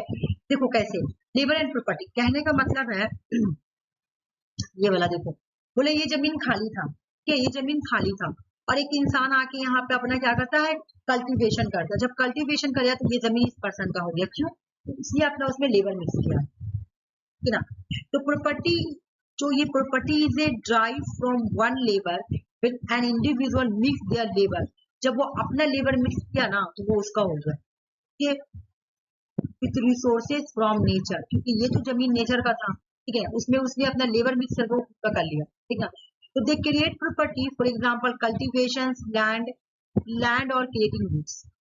तो यहाँ पे इतना याद कर लेना कि लॉ ने थ्योरी ऑफ प्राइवेट प्रॉपर्टी को दिया, तो क्या बोला कि प्राइवेट प्रॉपर्टी का मतलब है कि अगर लोग अपना लेबर मिक्स करे तो वो उनका होगा ना। लॉ के इम्प्रेसिव स्टेट एग्जाम में बहुत आता है। अच्छा, मेरा जब मैं एग्जाम देने गई थी ना, तुम्हारा ये वाला मैं तुम लोगों को क्वेश्चन ये आया था, ये वाला आया था, ये अभी तक कोई किसी भी एग्जाम में नहीं आया, नेट में भी नहीं आया है, लेकिन ये तुम्हारा ये वाला आया था और हमको लगा ये तो होगा ही नहीं, ये कभी पढ़े ही नहीं। नहीं, ये नेट में आया है, ब्लैंक वाला आया है, ये वाला आया है नेट में, एम्पिरिसिस वाला तो हाँ, ये वाला नहीं इम्प्रेसिस आया है, लेकिन ये जो ना तबला रशा और ब्लैंक स्लेट, ये नहीं आया, ये पता है, ये एमपीपीएससी में आया था, ये पता है, तो इसमें एमपीपीएससी में आया था, ये कोई भी एग्जाम में नहीं आया, ये एमपीपीएससी में क्वेश्चन आया हुआ था। अब मेरा तो ये पढ़ा हुआ था, हम तो ये लोग पढ़ाए थे, तो मैं तो मार दी। अभी मैं चेक करूंगी आंसर किया है, देखिए क्या हुआ, मुझे कितना सारा आंसर, ठीक है। तो ये वाला तो एम्प्रेसिस, हाँ आगे एक हफ्ता मतलब 4-5 दिन पहले आ गया, मुझे टाइम नहीं ना मिल पा रहा, मैं तुम लोगों का नोट बना रही हूँ, वीडियो रिकॉर्डिंग कर रही हूँ, उस समय मुझे नहीं मिल पा रहा टाइम, कभी तक हम चेक किए नहीं, लेकिन अब चेक करने का दिल भी नहीं कर रहा ना, कि मेरा पेपर तो मैं आगे से छोड़ के चलाई थी ना, मेरी तबियत खराब हो गया था, तो लेकिन फिर भी मैं सोच रही कि चेक करूँ क्या कि कितना क्वेश्चन मेरे सही हुआ। तुम यकीन नहीं करूंगी, मैं पेपर 2 लेके बैठी ना, तो मुझे मतलब ऐसा नहीं लग रहा था कि मुझे कोई क्वेश्चन नहीं आया था, क्योंकि सारा तुम लोग को पढ़ाया हुआ, तुम लोग कर लोगे वो सारा क्वेश्चन, हर एक चीज, मतलब मैं जो पढ़ाई हूँ ना सर, सारा है उसमें, सब पढ़ाया हुआ क्वेश्चन है। मैं दम भेज दूंगी जो क्वेश्चन तुम लोग वही नहीं कर पाओगे जो एमपी का है, सिर्फ एमपी का। मैं पता है एक्चुअल में मैं जिस दिन से आई हूँ, एक जरा मुझे टाइम नहीं मिल पा रहा, एक जरा नहीं, मतलब हाँ, एक जरा मिल नहीं पा रहा ना टाइम, मैं खोली भी नहीं, सोचो ना आंसर किया आ गया, कम से कम मुझे जितना मैं कि उतना तो चेक करूँ मेरा सही हुआ है कि नहीं। तुम देखोगी ना तो तुम खुद बोलोगी, काश वो आर्टिकल आया डीजी कोड, वही आया डीजी कोड पोजीशन पर है रिजर्वेशन, वही आया कि पूरा वही दिया हुआ है, डी से डिफिनेशन, जी से ग्राम, ऐसे करके, और आर्टिकल को मैच करना, ठीक है। तब तो हम लिख दिए डीजी बाउंड पोजीशन में, उसे मैच किए। हर एक क्वेश्चन एक एक बारीक बारीक क्वेश्चन है, मतलब जो ये क्वेश्चन कैसे ये है, जो ऐसे आया एग्जाम में कि ब्लैंक स्टेट और तबला रशा के बारे में कौन बात किया है, तो लॉग बात किया है, और इसी वजह से लॉग को इम्प्रेसिव बोलते हैं। ठीक है, तो एक एक पार्ट से क्वेश्चन आया हुआ है। मैं तुम लोगों को पढ़ाई थी वो वाला प्लेटो वाला, कि प्लेटो बोलता है कि विजडम, है ना, कल भी पढ़ाई, विजडम, टेम्परेंस, है ना, और करेज। फिर आया कि ये किसने बोला है, बड़ा सा सेंटेंस है, बीच में लिखा हुआ है कि किसका जस्टिस ये है, विजडम, टेम्परेंस और तुम्हारा ये प्रोड्यूसर। मैं तो पढ़ाई थी तुम लोगों को, तो सब तो मुझे पता ही था, तो मैं मार दी। मैं आज अगर चेक करूंगी ना, तो मैं आज ही तुम लोगों को फोटो भेज दूँ, देख लें। बहुत ऐसा रेयर क्वेश्चन होगा जो कि मैं नहीं कराऊंगी, बट मुझे लग रहा है कि आरती सॉल्व कर पाएगी। मतलब ज्यादातर नेट का प्रीवियस क्वेश्चन थी। मतलब अगर मैं बोलूँ तो 50% क्वेश्चन, अगर मैं बोलूँ नहीं, 25% नेट का प्रीवियस क्वेश्चन था। 25% जो मैं पढ़ाई हूँ वो क्वेश्चन था, मतलब 25 तो नहीं, 30% मैं जो पढ़ाई वो है, मतलब 25% एमपी का था और 75% पॉलिटिकल साइंस का था। और पॉलिटिकल साइंस का सारा ही क्वेश्चन नेट का प्रीवियस क्वेश्चन, और जो अभी हम लोग पढ़ रहे हैं वो क्वेश्चन है, जो अभी पढ़ रहे हैं ना, मतलब अभी मैं जो तुम लोगों को पढ़ा रही हूँ टॉपिक से वो सब। तो नेट का प्रीवियस क्वेश्चन कौन सा, जैसे एकदम पुराना वाला 2003, 2004, नहीं सॉरी 2012 वाला, 15 वाला, ये वाला से सब देख रहे, बहुत सारा क्वेश्चन। स्टेट लेवल का एग्जाम था तो इतना हार्ड था नहीं, मैं भेज दूंगी तुम देख लो। उसके बाद ये, हाँ ये समझ में आ गया कि लॉक ने इंट्रोड्यूस किया था, नहीं पहले समझो, लॉक जो है ना, लॉक एक इम्प्रेसिव, तो इम्प्रेसिव किसको बोलते पता है, जो एक्सपीरियंस पे बिलीव करे। अगर तुमको कोई आके बात बोला कि तुमको पता है वो जो टीचर है ना वो बहुत ढड़की है, मतलब बहुत ज्यादा बदमाश है, ठीक है, वो लड़की वड़की लोगों चक्कर में आ रहा है, तुम बिलीव नहीं करेगी, बोलेगी नहीं मैं किसी की सुना सुनाई बात पे बिलीव नहीं करती, जब तक मैं अपनी आंखों से नहीं देखूंगी, जब तक मैं एक्सपीरियंस नहीं करूंगी, तब तक मैं नहीं बोलूंगी। जब तुम देखी कि हाँ सचमुच वो टीचर ऐसा है, तब तुम यकीन की, तो तुम एक इम्प्रेसिव, ठीक ना। इम्प्रेसिव या इम्प्रेसिज्म, इम्प्रेसिज्म का मतलब होता है कि जब तुम इसलिए बिलीव करेगी कि तुमने एक्सपीरियंस किया उस चीज को, तुमने ऑब्जर्वेशन किया, ठीक है। इम्प्रेसिव का मतलब होता है कि जब तुम किसी चीज को ऑब्जर्वेशन कर रही हो या एक्सपीरियंस के थ्रू तुम नॉलेज ले रही हो, तब, ठीक ना। इम्प्रेसिव का मतलब ऑन नॉलेज का मतलब जो भी नॉलेज आएंगे सेंसरी में वो एक्सपीरियंस के थ्रू आएंगे, एक्सपीरियंस या ऑब्जर्वेशन के थ्रू आएंगे। तो हॉब्स पता क्या करते हैं, तबला रसा एक कॉन्सेप्ट है, लॉक्स इंट्रोड्यूस करते हैं एक कॉन्सेप्ट कि इंसान का जो माइंड है ना, ह्यूमन माइंड है ना, वो ब्लैंक स्टेट है, ब्लैंक स्टेट। मान लो कि ये जो है तबला रशा, तबला रशा का मतलब पता है, ढोलक बोला जा रहा, ढोलक, खाली ढोलक है तबला रशा। हाँ हाँ, ब्लैंक स्लेट, हाँ एक ब्लैंक स्लेट बोलो या तुम्हारा तबला रशा बोलो। क्यों, जब इंसान पैदा होता है ना at birth, meaning that is free from any state knowledge.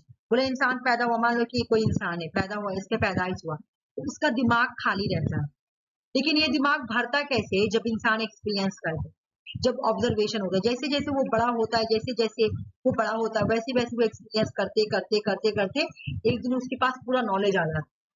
इसलिए लॉक को इम्प्रेसिव बोल रहे हैं, और लॉक ने इसके लिए ब्लैंक स्लेट या तबला रसा का कॉन्सेप्ट, ठीक है। इन्होंने लॉक ने अपनी book two treatise of government, देखो ये बुक ये पढ़ो, लॉक का 2 ट्रीटीज ऑफ गवर्नमेंट, ये इनका बुक है। इस बुक में ये 2 ट्रीटीज लिखते हैं। फर्स्ट ट्रीटीज में किसको क्रिटिसाइज करते हैं, फिल्मर को, रॉबर्ट फिल्मर के पेट्रियार्की को, पेट्रियार्का लिखा हुआ लेकिन पेट्रियार्की सिस्टम को क्रिटिसाइज करते हैं फर्स्ट ट्रीटी में। सेकंड ट्रीटी में ये क्या करते हैं, हॉब्स को क्रिटिसाइज करते हैं। Treatise of Locke is a gun, मतलब इनका जो ट्रीटी है ना, देखो ये जो ट्रीटी वो क्या बोल रही है, ये जो ट्रीटी है ये गन है, ये गन है, समझ लो ये गन है, एक तरीके से इनका जो ट्रीटी है ना ये गन है। और इस गन से इन्होंने 2 गोली निकाला, और एक गोली से मारा फिल्मर को और दूसरी गोली से मारा हॉब्स को, ठीक है। तो देखो, gun with 2 barrels, one which direct against Filmer and other against Hobbes, 2 गोली से दोनों को उड़ा दिया, एक को मारा, मतलब क्रिटिसाइज किया, वही उसको ऐड कर बोल, मतलब इसको थोड़ा फिलोसफर लैंग्वेज में बोल रहा है कि इसका जो 2 ट्रेटिस है ना, ये एक बंदूक की तरह है और उसमें से 2 गोली निकला, एक गोली को फिल्मर को मारा, है ना, फिल्मर यानी रॉबर्ट फिल्मर की थ्योरी पेट्रियार्की को इन्होंने क्रिटिसाइज किया और हॉब्स को क्रिटिसाइज करते हैं। ये बोलते हैं it is true that Locke fully realise for full establishment of his new theory of the state and applications must refute both Filmer and Hobbes. ये बोलते हैं बिल्कुल फिल्मर और हॉब्स की जो थ्योरी है ना उसको चेंज करने की जरूरत है और एक न्यू उनको उनको इनको क्या करने की रिफ्यूट फिल्मर और हॉब्स की थ्योरी को रिफ्यूट डिनाई करने की जरूरत है, खत्म करने की जरूरत है, ठीक है। और उसकी जगह पे एक न्यू थ्योरी ऑफ स्टेट की नई थ्योरी को एस्टैब्लिश करने की जरूरत है। ये बोलते हैं तुम्हारा लॉक ने दिया है, देखो ये अलग है फिड्यूशियरी का ट्रस्ट, फिड्यूशियरी कॉन्सेप्ट किसने दिया, देखो फिड्यूशियरी है, पैलिसिटी अलग है, पैलिसिटी ने हॉब्स ने दिया, उसका मतलब होता है डिजायर। ये तुम्हारा देखो क्या है फिड्यूशियरी FIDUCIARY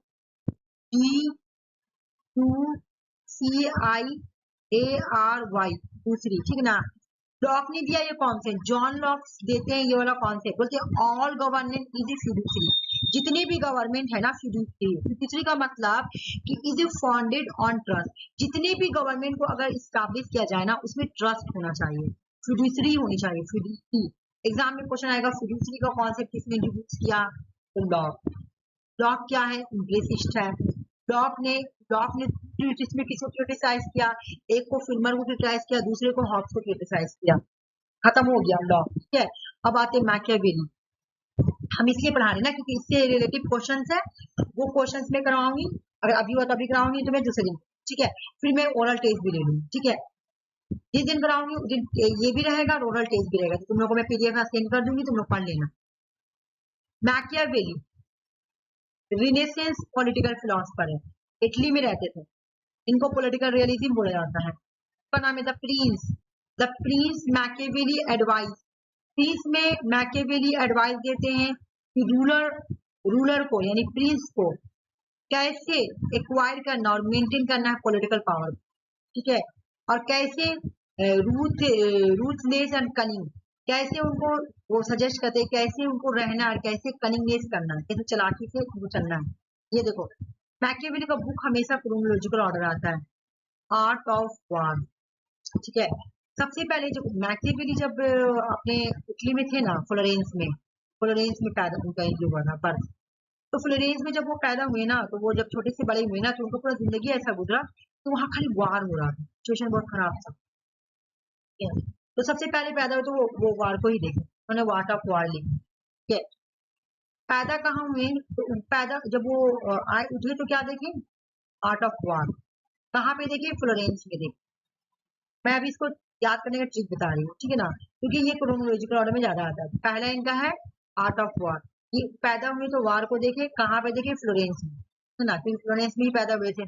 फ्लोरेंस में देखे तो इन्होंने डिस्कोर्स लिखा, और डिस्कोर्स किसको दिया, प्रिंस को दिया, डिस्कोर्स लिखा और डिस्कोर्स किसको दिया, प्रिंस को दिया, हो गया ऐसे करके याद। अब बुक पढ़ते हैं कि इसका बुक का नाम क्या है।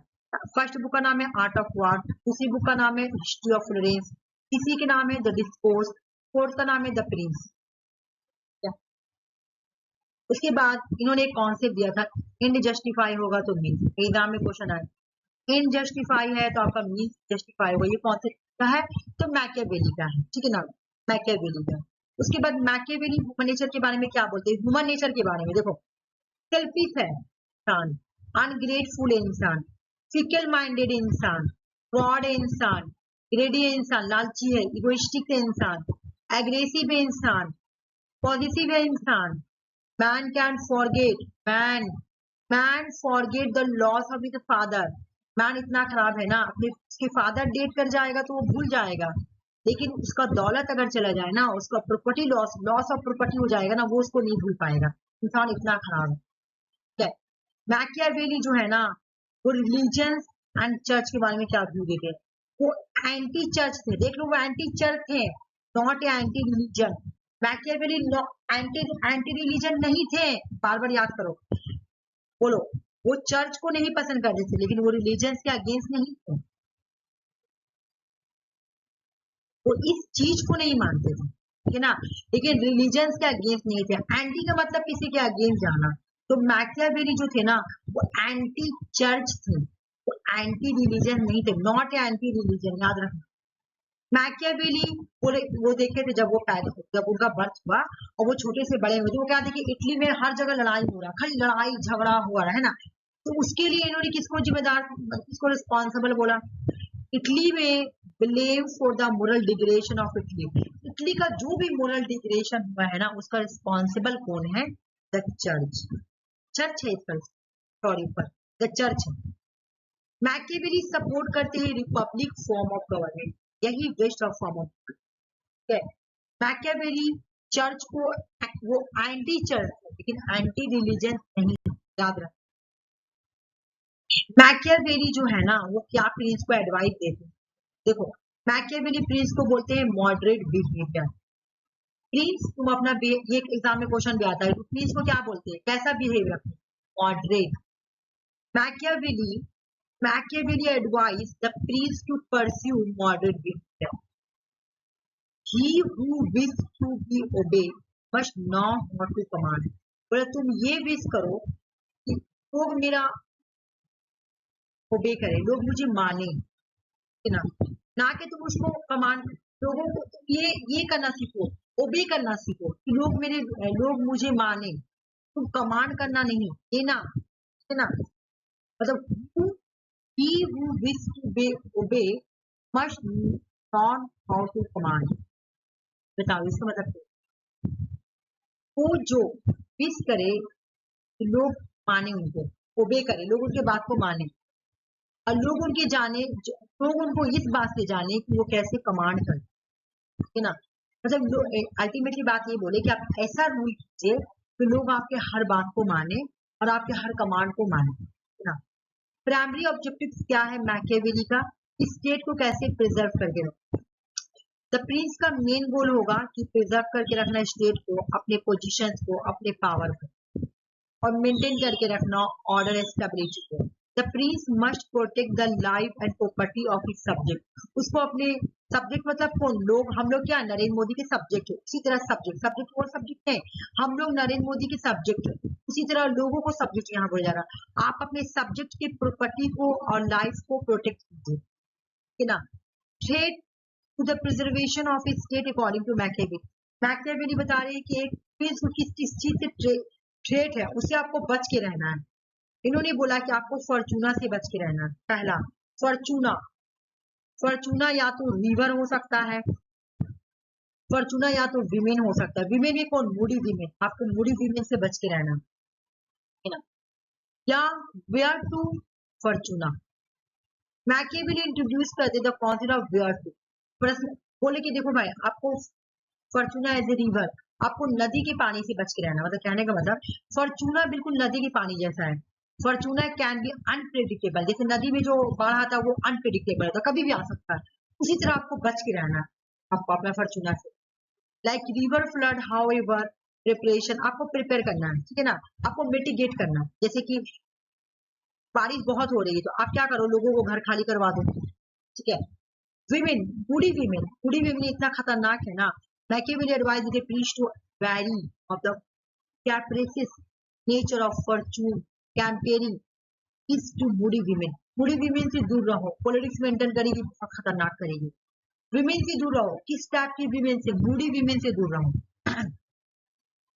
Virtue and Fortuna, Machiavelli introduce करते हैं कि सुनो भाई, वर्चू का मतलब होता है कि तुम्हारे अंदर वो पर्सनल एबिलिटी होनी चाहिए, स्टैंड होने चाहिए और कनिंगनेस होने चाहिए कि किसी भी तरह का फॉर्चूना आए तुम उसे लड़ लो, ठीक है, लड़ लो। मैकियावेली के according fortuna is a arbitrary, ये वाला याद करना, ठीक है ना, arbitrary of half of our action. मतलब फॉर्चूना जो है ना, ये हमको आर्बिट्री मतलब नुकसान, हमको आधा ही नुकसान पहुंचाएगी, ठीक है, आधा।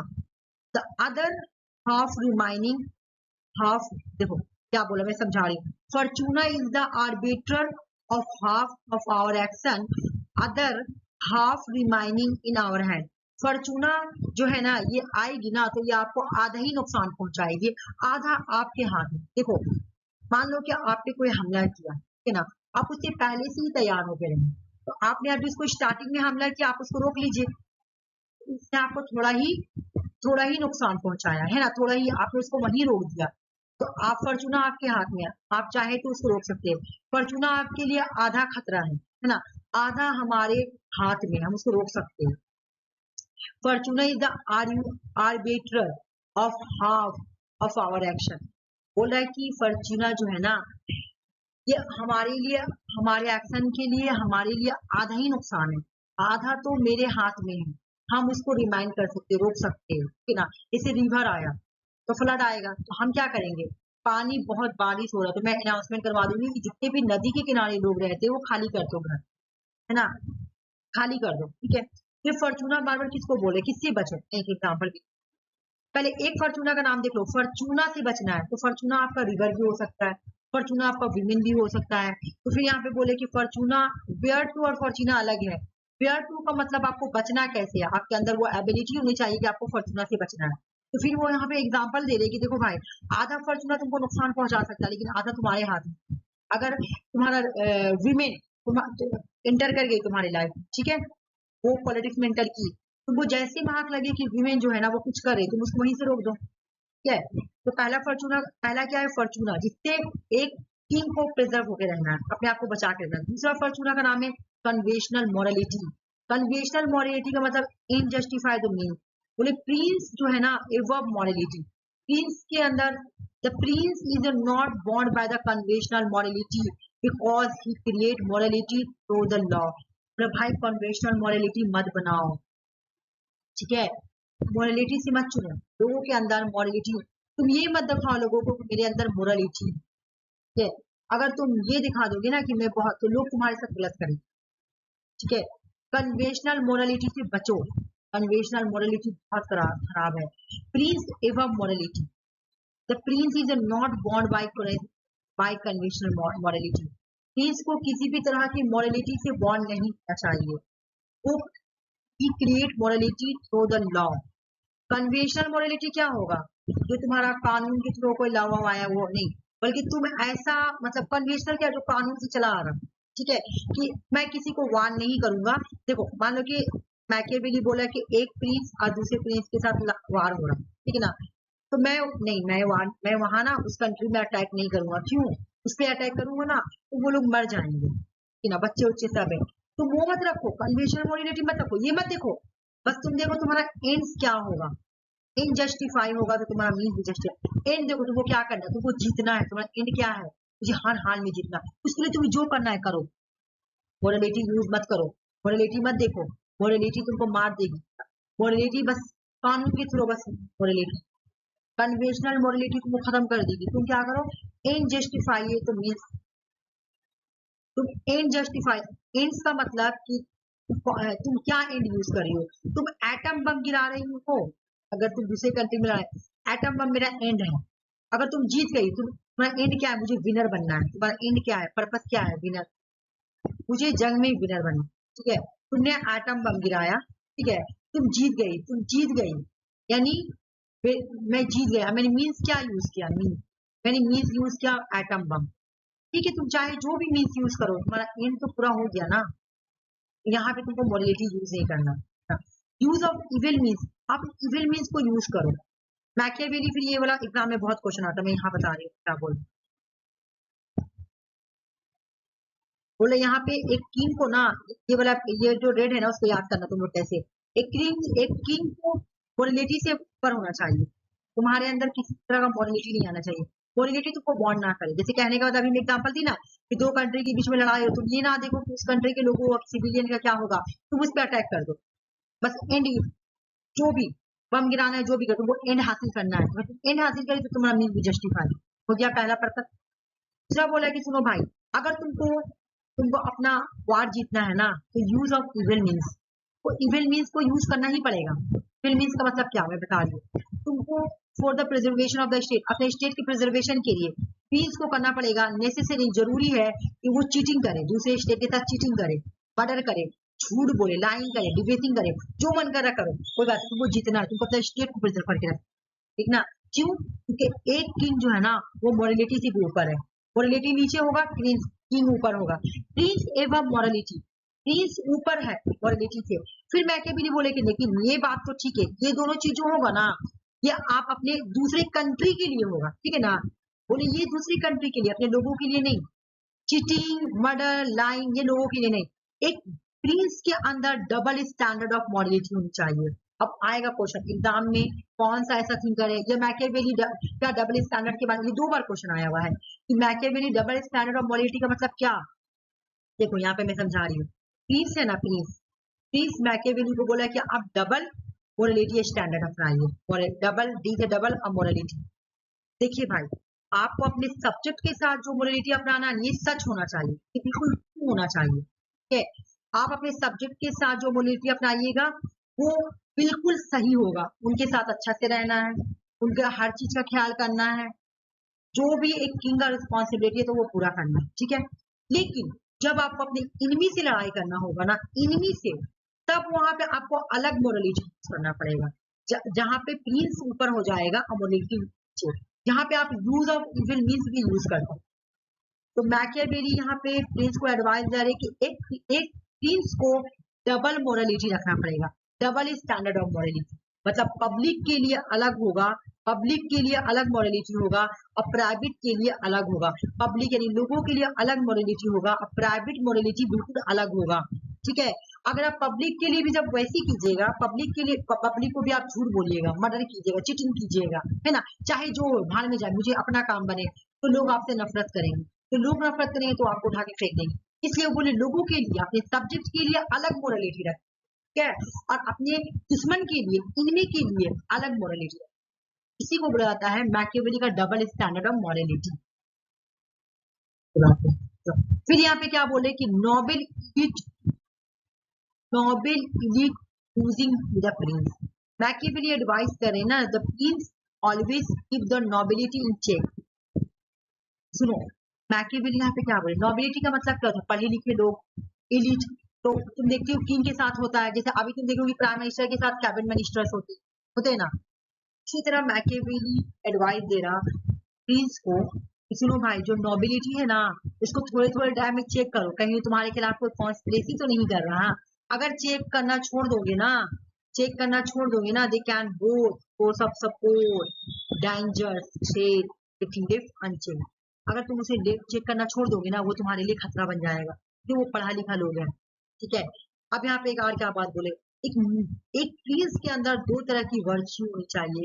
एक प्रिंस के अंदर डबल वर्च्यू होनी चाहिए, लॉयन की क्वालिटी होनी चाहिए, फॉक्स की क्वालिटी।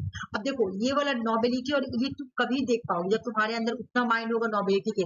तो इसीलिए मैकियावेली बोले तुम्हारे अंदर, एक प्रिंस के अंदर लॉयन की जैसा करेज होनी चाहिए, स्ट्रांग होना चाहिए, और फॉक्स की जैसा कनिंग और रीजन होना चाहिए। जब ये वाली क्वालिटी होगी ना, तुम नोबिलिटी को फौरन पकड़ लोगे। हाँ, तुम पकड़ लोगे, हाँ ये मेरे खिलाफ कुछ तो कुछ कॉन्स्पिरेसी कर रहा है ना, तुम्हारे ही दरबार में, तुम्हारे ही ये के अंदर रहेगा, तुम्हारा ही रोटी खाकर मेरे खिलाफ, अच्छे तुम पकड़ लोगे। उसके बाद ये क्या बोले, फोर्थ ट्रेड क्या है, कॉमन पीपल। मैकियावेली एडवाइस कर रहे हैं कि सुनो भाई, प्रिंस को लोगों के साथ अच्छा रिलेशन रखना, people must protect the life, उनके लाइफ की प्रॉपर्टी को प्रोटेक्ट दीजिए, लोगों को सेटिस्फाई रखना। मैकियावेली आर्ग्यू करते कि better for a Prince, Prince के लिए बेटर यही है, फेयर देन लव। यहाँ पे एक बात फिर मैकियावेली बोल रहे हैं कि प्रिंस के लिए बेटर ये है कि लोग उससे डरे। सॉरी एक मिनट,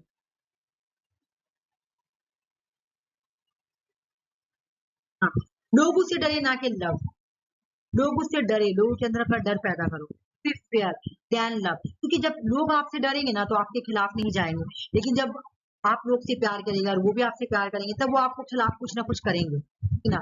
लेकिन सुनो, लोगों के दिल में डर पैदा करना है, नफरत नहीं। Please must never be hated by the people. लोग आप ऐसा मत कीजिए कि लोग आपसे नफरत करने लगे, लोग आपसे डरे। डर चीज अलग है और हेट अलग है। लोग आपसे डरे, ठीक है, नफरत ना करें, ये बात याद रखो। तो पहले इन्होंने बोला नोबिलिटी से बचना है, कॉमन पीपल से भी बचना है। पहले इन्होंने बोला फॉर्चूना से बचना है।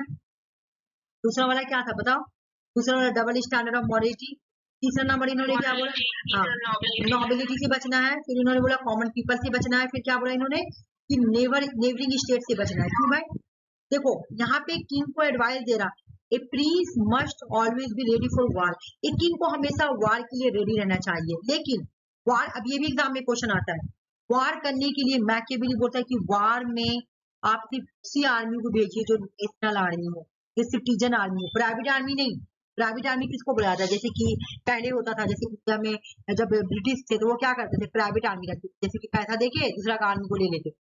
तो बोले जब आप अपने नेबरिंग स्टेट के साथ वार करने के लिए भेजे ना, तो नेशनल आर्मी हो, वो खुद उस कंट्री का सिटीजन हो, सिटीजन आर्मी हो, ठीक है, इसको भेजिए।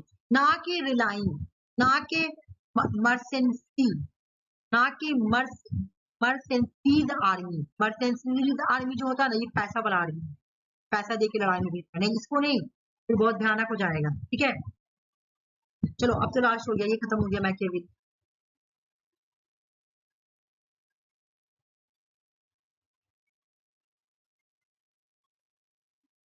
ये एम ई फॉस्टर ये आर्ग्यू करते हैं कि मैकियावेली का जो पॉलिटिकल थॉट है ना, ये रिप्रेजेंट करता बहुत एक पैगन ऑफ राइवल, बहुत ज्यादा पैगन ऑफ राइवल है, ना कि प्रोटेस्टेंट रिलीजन। ये बोलते हैं तुम्हारा एम बी फॉस्टर। ठीक है, बाकी तो और उतना इम्पोर्टेंट है। चलो जल्दी, जेस मिल देखो, जेस मिल जो है ना वो अलेस्डिया तक, अलेस्डिया ये तो मैं पढ़ाई थी ना कि मिल इन्फ्लुएंस थे किससे, अलेस्डिया टैकविले से, ठीक है ना। इनकी बुक जो था ना, ये बुक किसका है, अलेस्डिया टैकविले का है। डेमोक्रेसी इन अमेरिका बुक किसका है, टैकविले का है। इस बुक से मिल बहुत ज्यादा इंस्पायर हुए थे, ठीक है ना। मैं मेन चीज पढ़ाऊंगी। मिल मिल को नेगेटिव लिबर्टी का चैंपियन बोला है। मिल जो है ना वो रिप्रेजेंटेटिव गवर्नमेंट को सपोर्ट करता है, ठीक है। मिल का नर्वस ब्रेकडाउन हो गया था, कब हुआ था, तो 21 साल के एज में। अब मैं ये जब पूरा पढ़ाऊंगी तब स्टोरी बताऊंगी कि इनका नर्वस ब्रेकडाउन क्यों हुआ। इन्होंने एक फेमस कोटेशन बोला है मिल ने, यूटिलिटेरियनिज्म बुक लिखते हैं 1863 में।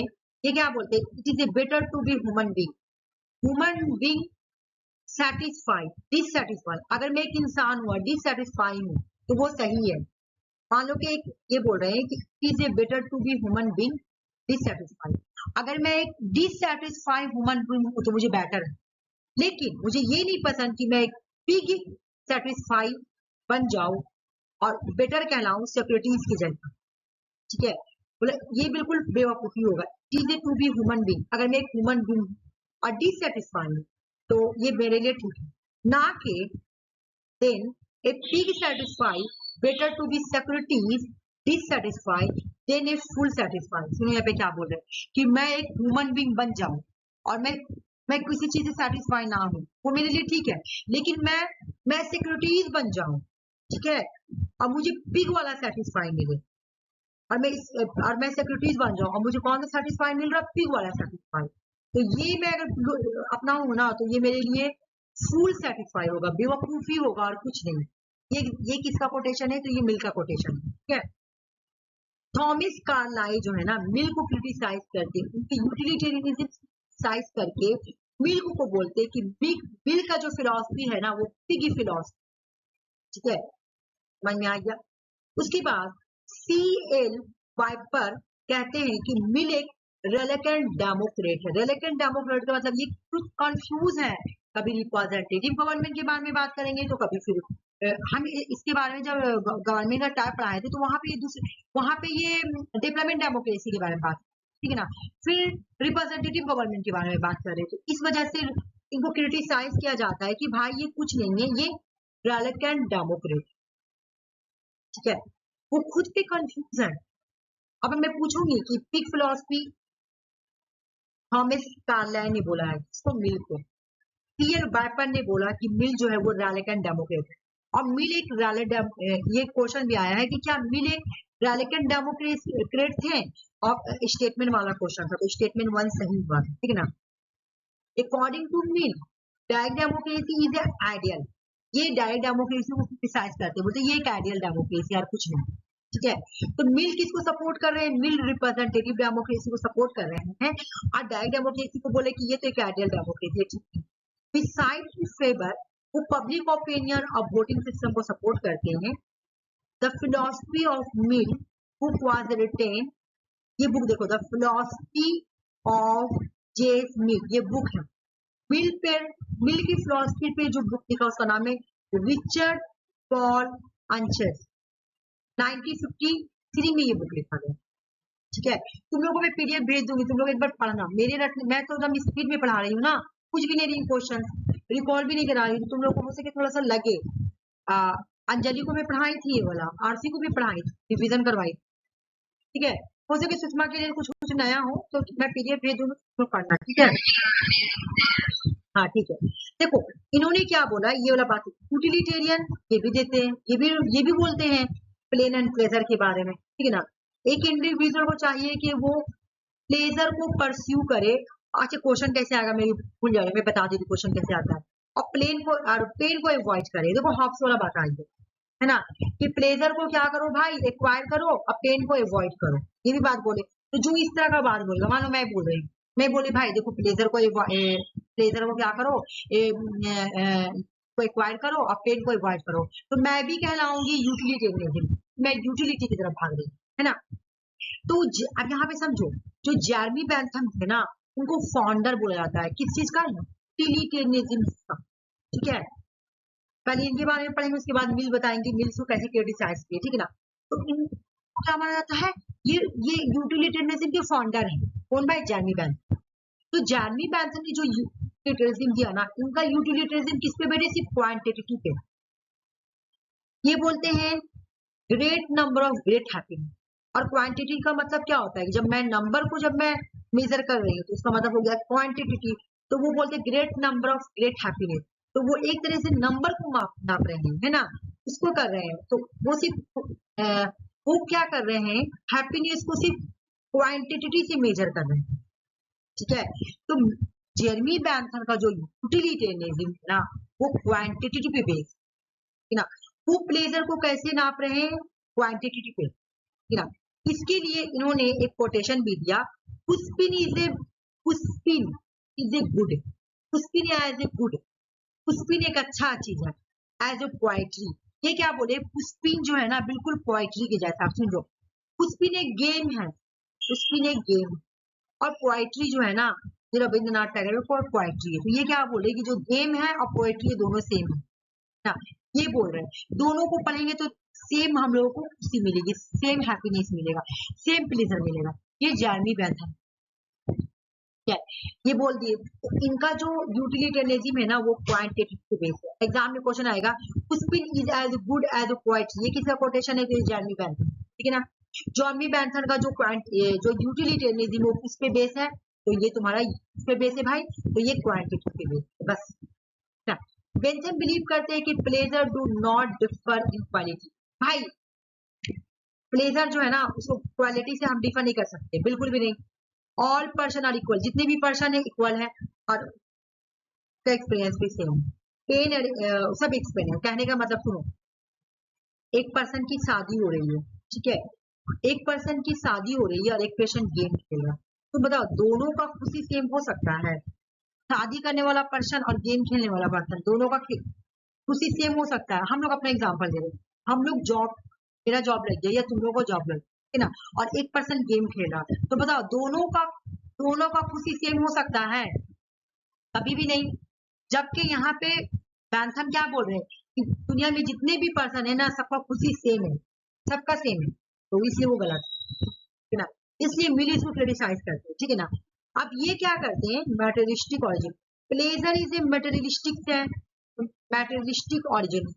बेंथम इवेन डिवाइस फार्मूला, ये फार्मूला देते हैं जिसका नाम है फेलिसिफिक। देखो ये अलग है, वो फेलिसिटी था जो हॉक ने दिया था, वो फेलिसिटी था, यहाँ पे है फेलिसिफिक कैलकुलेस। यहाँ पे ये बोलेगा अगर आपको किसी चीज से करने से खुशी मिल रही है ना, वो चीज करो, है ना। फेलिसिफिक कैलकुलेस किसने दिया, जेरमी बेंथम। अगर जेरमी बेंथम एग्जाम में ना रहे तो जेल, बस। देख लो यहाँ पे दो नाम है, हम लोग इस तरह का तीन पढ़े, एक तो फेलिसिटी पर है जो कि हॉब्स का था, एक दूसरी पर है जो कि लॉक का था, और एक ये फेलिसिफिक कैलकुलेस, ये किसका है भाई? खाली हम ये पढ़ेंगे, ये नहीं समझेंगे कि यहाँ पे क्या बोल रहे हैं, यहाँ पे हम ये पढ़ेंगे, ठीक है ना। फेलिसिफिक कल्कुलस किसका है भाई बताओ तुम लोग, किसका है? बैंथम का है। अगर बैंथम ना रहे तो किसका हो जाएगा? जे स्मिथ। अब एक और बात, इन्होंने एक कोटेशन दिया था, ये याद कर लो, ज्यादा मैं नहीं समझाऊंगी। Great happiness of the great number, अगर एग्जाम में क्वेश्चन आए great happiness of great number quotation किसका है, तो जेरेमी बेंथम का है, ठीक है ना। उन्होंने फोकस किया कि जो ज्यादा लोग खुश है ना वही ज्यादा है, वही अच्छा है, वही बिग वेल है, वही हैप्पीनेस, ठीक है ना। अब जे स्मिथ इसको क्रिटिसाइज करते हैं बैंथम को। अब इनका देखो क्या है, मिल आर्ग्यू करते हैं कि प्लेजर डिफर है क्वालिटी क्वांटिटी, ठीक है। अब यहाँ देखो मिल्क का जो यूटिलिटेरियनिज्म है ना, अगर मैं इसको ऐसे बोल दूं ना और ये चीज तुम लोगों को ना भी पढ़ाऊं ना तो कोई प्रॉब्लम नहीं, ठीक है। मिल क्या बोलते हैं, सॉरी यहाँ होगा यूटिलिटेरियनिज्म, ये मिल का है। मिल का जो यूटिलिटेरियनिज्म है ना वो क्वालिटी, मैं शॉर्ट में पढ़ा रही हूँ, ठीक है, बहुत टाइम हो। क्वालिटी देखो, क्वालिटी और क्वांटिटी दोनों पे बेस्ड, ठीक है ना, दोनों पे बेस्ड है, जबकि जेरेमी बेंथम का सिर्फ क्वांटिटी पे बेस्ड। बस मिल का यूटिलिटेरियनिज्म क्या है, मिल का यूटिलिटेरियनिज्म जो है ना वो quality as well as quantity दोनों है। जैसे यहाँ पे ये बोलते हैं मिल कि जो प्लेजर जो है ना, प्लेजर में दोनों होता है, क्वालिटी और क्वांटिटी। कहने का मतलब है एक इंसान का शादी हो रहा था, बोले कितना आज खुश है ना, कितना खुश है ना।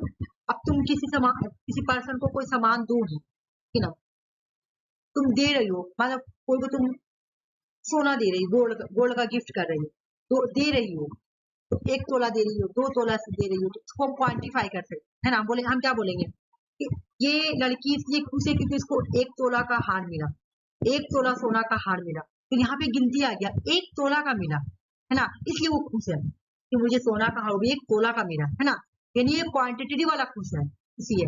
लेकिन वो जो लड़का जो जिसका शादी हो रहा ना वो क्वालिटेटिव वाला खुश है, मेरी भी शादी हो रही है, मेरी भी वाइफ आएगी, इस तरह का है, मेरी भी ड्रीम गर्ल होगी, उससे मेरा शादी हो रहा, ये क्वालिटेटिव, इसकी फीलिंग है वो। तो यहाँ पे जे स्मिथ बोले थे कि दोनों को खुशी अलग अलग है। जब मैं इस लड़की को 1 तोले का हार दूं तो ये क्वांटिटेटिव वाला खुशी है, ये लड़का का शादी हो रहा था इसका क्वालिटेटिव वाला खुशी है। तो यूटिलिटेरियनिज्म जो है ना वो क्वालिटेटिव भी है और क्वांटिटी बोथ है। बस एग्जाम में यही क्वेश्चन पूछेगा, क्या है? अब यहाँ पे देखो एग्जाम में क्वेश्चन आएगा कौन है जो पुलर वोटिंग का कॉन्सेप्ट देते हैं, कौन देता है पुलर वोटिंग का कॉन्सेप्ट, तो मिल देते हैं। ये क्या बोलते हैं मैं बता रही हूँ, देखो ये बोलते हैं जो पढ़े लिखे लोग है ना, जो पढ़े लिखे लोग है ना उनको वो डबल वोट देंगे, ठीक है ना, और जो नहीं पढ़े लिखे हुए लोग है ना वो 1 वोट देंगे। इस तरह इन्होंने पुलर वोटिंग के बारे में बात की, ठीक है। इन्होंने बोला कि fear of tiny of majority, देखो इसलिए इनको मिल्क को रेलिकेंट डेमोक्रेट बोला था, तो यहाँ पे वो डेमोक्रेसी से डर रहे हैं। वो बोले क्योंकि डेमोक्रेसी में मेजोरिटी की बेस पे गवर्नमेंट बनती है, अब इनको डर है कि मेजोरिटी जो है ना वो कहीं ट्रायनी मत बने ना, तो आप कहीं रिप्रेजेंटेटिव डेमोक्रेसी को सपोर्ट कर रहे हैं, फिर आपको डर भी लग रहा है कि कहीं ये गवर्नमेंट ट्रायनी में कन्वर्ट ना हो जाए, तो इसलिए ही मिल्क को रेलिकेंट डेमोक्रेट भी बोला था, ठीक है ना। मिल्क का बुक है ऑन लिबर्टी, ये मैं पढ़ा चुकी हूँ, मैं नहीं पढ़ाऊंगी, ठीक है ना, ये नहीं पढ़ाऊंगी, ये खाली बोलो। अर्नेस्ट बार्कर जो है मिल्क को बोलते हैं प्रॉफिट ऑफ इम्पिटी लिबर्टी, बाकी मैं ये हार्म प्रिंसिपल वगैरह तो पढ़ा चुकी हूँ, इनका बुक पढ़ते हैं, ठीक है ना। अच्छा ये भी मैं पढ़ा चुकी हूँ कल जब मैं पढ़ा रही थी ये, अच्छा सुषमा नहीं थी ना, मैं पढ़ा दे रही, फेमिनिज्म में पढ़ाई थी। मिल जो है ना फेमिनिज्म की भी थिंकर है, तो उन्होंने एक बुक लिखा था सब्जेक्शन ऑफ वीमेन, और ये बुक अपने वाइफ हैरियट टेलर के साथ मिलकर लिखते हैं। इस बुक में ये विमेन के लिए 3 राइट्स का डिमांड करते हैं, right to vote, right to property, right to divorce. देख लो एग्जाम में आया हुआ क्वेश्चन है कि मिल जो है औरतों के लिए कितनी तरह के राइट का डिमांड करते हैं, वोट, प्रॉपर्टी और डिवोर्स। नहीं वहां पे तुम्हारा अबॉर्शन भी था, अच्छा ये अबॉर्शन भी हो जाएगा, ठीक है ना। अगर अबॉर्शन पूछे तो अबॉर्शन भी होगा, मतलब ये राइट टू वोट तो हो गया, प्रॉपर्टी तो हो गया, और उसके बाद डिवोर्स भी होगा या अबॉर्शन भी होगा, ठीक है, आपका अबॉर्शन भी होगा। बुक देख लेते हैं कौन कौन इनका बुक है। एलिमेंट्स ऑफ पॉलिटिकल इकोनॉमिक अभी तक नहीं आई ये। सिस्टम ऑफ लॉजिक, ये बुक देखो कैसे है, सिस्टम ऑफ लॉजिक जो है ना ये जे स्मिथ का है, क्या है, जे स्मिथ का। जब तुम यहाँ पे साइंस लगा दोगी ना, साइंस ऑफ लॉजिक कर दोगी ना, तो वो हेगेल का बुक, साइंस ऑफ लॉजिक अगर लगा दोगी ना, वो तो हेगेल का बुक होता है, ठीक है। फिर ये बुक इंपॉर्टेंट है, principle of political economy on liberty, the consider the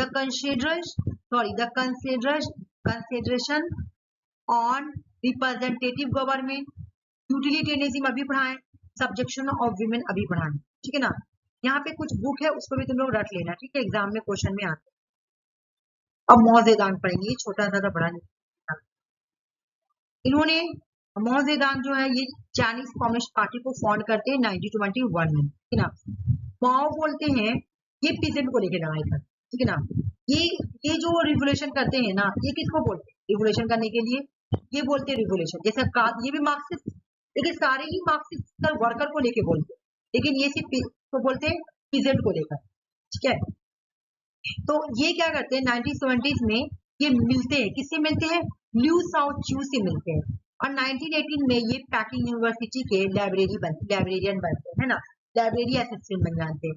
1921 में ये क्या करते हैं, first Congress of CPA participate करते हैं। मतलब सीपीए में ये कब पार्टिसिपेट करते हैं, चाइनीज कम्युनिस्ट पार्टी में ये कब पार्टिसिपेट करते हैं, तो 1921, ओके। उसके बाद इन्होंने लॉन्ग मार्च स्टार्ट किया। कब स्टार्ट किया था, 90 एग्जाम में क्वेश्चन आएगा, कौन सा वेस्टर्न पॉलिटिकल सिस्टम ने लॉन्ग मार्च स्टार्ट किया था, तो मौजेदांग जो है किसको डिफीट किए थे लॉन्ग मार्च में, तो फेसिंग डिफीट केएमटी पार्टी को हराई, केएमटी पार्टी, ठीक है ना। ये 1934 से लेकर 1935 में हुआ था। 100 फ्लावर कैंपिंग मौजेदांग ने 1956 में वाले स्टार्ट किया था। एक मोमेंट है 100 फ्लावर कैंपिंग, इसमें इन्होंने क्या बोला था, सभी लोगों को आओ, सारे स्टूडेंट आओ, सारे स्टूडेंट और इंटेलेक्चुअल को इनवाइट करते हैं, अब बोलते हैं आओ गवर्नमेंट के अगेंस्ट जितना भी क्रिटिसिज्म करना करो। और जब लोग आगे क्रिटिसिज्म करने लगते हैं ना, ये गर्म हो जाते हैं, ठीक है ना। इसका नारा क्या है, मतलब स्लोगन क्या है, let 100 flower bloom and 100 school of thought content. अगर देखो 100 फ्लावर या ब्लूम करके कोटेशन रहे, ये मौजेदान का है, 100 फ्लावर आए जो भी आए, ठीक है ना। अब इन्होंने तो लोगों को बोल दिया कि आइए आप मेरे अगेन जो भी बोलना बोलिए, अब इनको लगा बुरा, तब इन्होंने स्टार्ट किया ग्रेट लीप फॉरवर्ड। अब लोगों को पकड़ने लगे। ग्रेट लीप फॉरवर्ड का भी स्टार्ट हुआ था 1958 से 1962 में, मौजेदान ये एक कैंपिंग था। उसके बाद great proletarian culture revolution start होता है, 1960 में स्टार्ट होता है तुम्हारा ये मूवमेंट, और 1976 तक चला था, इसे मौजेदान ने लॉन्च किया, ओके। यहाँ पे क्या था, ये कल्चर रिवोल्यूशन में इन्होंने बोला कि children are the masters the new society, children जो होंगे ना वो मास्टर होंगे नई सोसाइटी के। Only per peasant can be must be basic force to be relied upon land for. Poor peasant जो है ना उनके लिए लड़ रहे थे, जो कल्चर रिवोल्यूशन हो रहा था ना पुअर पीपल के लिए। इन्होंने बोला कि जो फ्यूडल डोमिनेशन के अंदर जो मैरिज जो है ना ये बार्बरिक और इनह्यूमन इंस्टीट्यूशन है। उसके बाद इन्होंने क्या किया, इन्होंने एक रेड गार्ड बनाया, एग्जाम में क्वेश्चन आएगा रेड गार्ड किसने बनाया, तो रेड गार्ड क्या है, यंग स्टूडेंट को लेकर इन्होंने एक मिलिट्री ग्रुप बनाया जिसका नाम रखा रेड गार्ड, ठीक है। मौजेदान का कोटेशन एग्जाम में बहुत आता है। अच्छा क्या बुक याद कर लो, ये भी little red book, red guard भी इन्हीं का था। इन्होंने क्या किया, स्टूडेंट को, सब स्टूडेंट यंग स्टूडेंट को इन्होंने क्या किया, इकट्ठा किया और क्या किया, उनको रेड गार्ड बना दिया, ठीक है। तो बुक का नाम है लिटिल रेड बुक, ठीक है, लिटिल रेड बुक। उसके बाद इनका जो कोटेशन है वो बहुत इंपॉर्टेंट है, all political power come from the barrier of gun. जितने भी पॉलिटिकल पावर है ना एक गन के नली से निकलता है ना। रिवोल्यूशन जो है ना वो डिनर नहीं है, डिनर पार्टी नहीं, रिवोल्यूशन कोई डिनर पार्टी नहीं है, सुन लो मेरा। Political power is the life blood of all economic work. Political power में ना हर जगह अगर तुमको काम करना है ना ब्लड वाला लाइफ हो जाएगा, ब्लड खून खराबा होगा हर जगह। एग्जाम में क्वेश्चन ब्लड से जुड़ा हुआ रहेगा ना, मौजेदान। विपिन जो है ना, weapon are an important factor in war but not the device burn, ठीक है। तो देखो guerrilla warfare, on practice, on contradiction, on protracted war, on new democracy, on people democracy, ये सब देखो ऑन करके guerrilla warfare, Mao Zedong, practice Mao Zedong, contradiction Mao Zedong, protracted war, protracted war Mao Zedong, new democracy Mao Zedong का है। कितने बेशक political पढ़े ऐसा वर्ड मिला कि मौजेदार नहीं मिल रहा। ऑन पीपल डेमोक्रेसी रूल मौजेदार 1949 में इन्होंने मौजेदार जो है ना इन्होंने थ्योरी ऑफ कॉन्ट्रोडिक्शन दिया था। अब एग्जाम में क्वेश्चन आता है कि थ्योरी ऑफ कॉन्ट्रोडिक्शन किसने दिया, तो मौजेदार ने। इन्होंने एंटागोनिस्ट और नॉन एंटागोनिस्ट के बीच में बोला कॉन्ट्रोडिक्शन होती, ये बोलते मौजेदार। इन्होंने बोला कॉन्ट्रोडिक्शन जो है ना यूनिवर्सल है, ये हर टाइम और हर सोसाइटी में होती है। कॉन्ट्रोडिक्शन हर टाइम और हर सोसाइटी में होती है और ये एंटागोनिस्ट और नॉन एंटागोनिस्ट के बीच में होती है। सामने क्वेश्चन आएगा एंटागोनिस्ट और नॉन एंटागोनिस्ट के बारे में किसने मिल मौजेदार ने, ठीक है। एंटागोनिस्ट कॉन्ट्रोडिक्शन जो होता है ना ये हॉस्टल क्लास और अपोजिट इंटरेस्ट ग्रुप के, ठीक है, often link honour of productive war. मतलब देखो यहाँ पे कैपिटलिस्ट और वर्कर के बीच में जब लड़ाई होगा ना तो उसको एंटागोनिस्ट वार बोलेंगे। फ्यूडल लॉर्ड और सर्फ मतलब गुलाम के बीच, फ्यूडल लॉर्ड या सर्फ यानी स्लेव के बीच में अगर वार हो रहा, या कैपिटलिस्ट क्लास और वर्कर के बीच में यानी पीजन के बीच में वार हो रहा तो एंटागोनिस्ट, ठीक है। नॉन एंटागोनिस्ट जो वार है ना ये सिंगल क्लास एमंग पीपल, लोगों के बीच में लड़ाई हो रहा है। देखो जैसे कॉन्ट्रोडिक्शन एमंग द लोगों की सोसाइटी में, अब जहाँ पे प्यार होता है वहाँ लड़ाई होता है, ये तो सोसाइटी में सब लोग साथ मिलकर रहते हैं लेकिन कभी कभी लड़ाई भी होता है। तो उस तरह का जब लड़ाई होगा ना लोगों के बीच में, जब लड़ाई होगा ना लोग अपने ही बीच में लड़ाई कर रहे हैं, एक सोशलिस्ट सोसाइटी में जब लड़ाई हो रहा ना लोग आपस में ही लड़ाई करें ना तो उसको नॉन एंटागोनिस्ट कॉन्ट्रोडिक्शन बोले। यहाँ पे वायलेंस नहीं होता है, या डायलेक्ट के थ्रू ये प्रॉब्लम सॉल्व हो जाता है।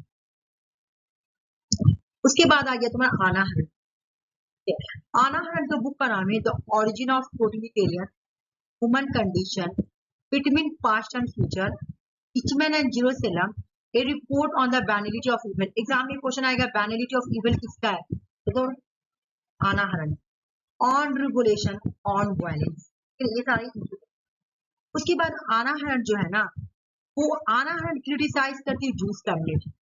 क्यों? वो बोलती है जूस जो थे ना हम लोगों के साथ जर्मनी में इसलिए खराबी, जर्मनी में हम लोग इसलिए एक्सप्लॉइट किए गए कि जूस जो है ना वो ज्यादातर इकोनॉमिक फील्ड में ही उन्होंने इम्पोर्टेंट दिया।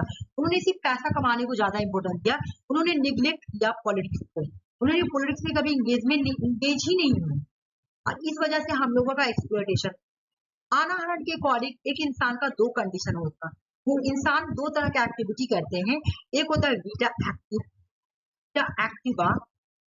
वीटा एक्टिवा में आएगा तो आप तुम्हारा लेबर वर्क एक्शन, ठीक है, बस ऐसे याद करो, ठीक है ना, पूरा मैं समझाने रही हूँ प्रॉब्लम हो जाएगा।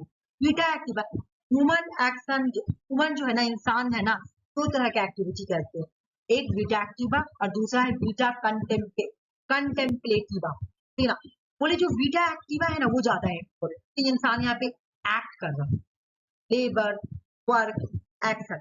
देखिए आना हरण के लिए इन तीनों में सबसे ज्यादा अच्छा एक्शन कौन, इन्होंने बोला वीटा एक्टिवा तीन तरह का होता है, लेबर वर्क एंड एक्शन, ठीक है ना। लेकिन इन तीनों में सबसे ज्यादा जो होता है अच्छा वो एक्शन होता है, ठीक है। जो दूसरा वाला इन्होंने बोला वीटा कंटेम्पलेटिवा, ये बोले यहाँ पे थिंकिंग इन्वॉल्व होता है, यहाँ पे इंटेलेक्चुअल परस्यूट होता है, यहाँ पे माइंड होता है इंसान, यहाँ पे इंसान को रिफ्लेक्ट कुछ एक्शन सॉरी थिंकिंग सोच रहा तो वो वीटा एक्टिवा में आएगा तुम्हारा थिंकिंग, ठीक है ना, माइंड ये सब आएगा।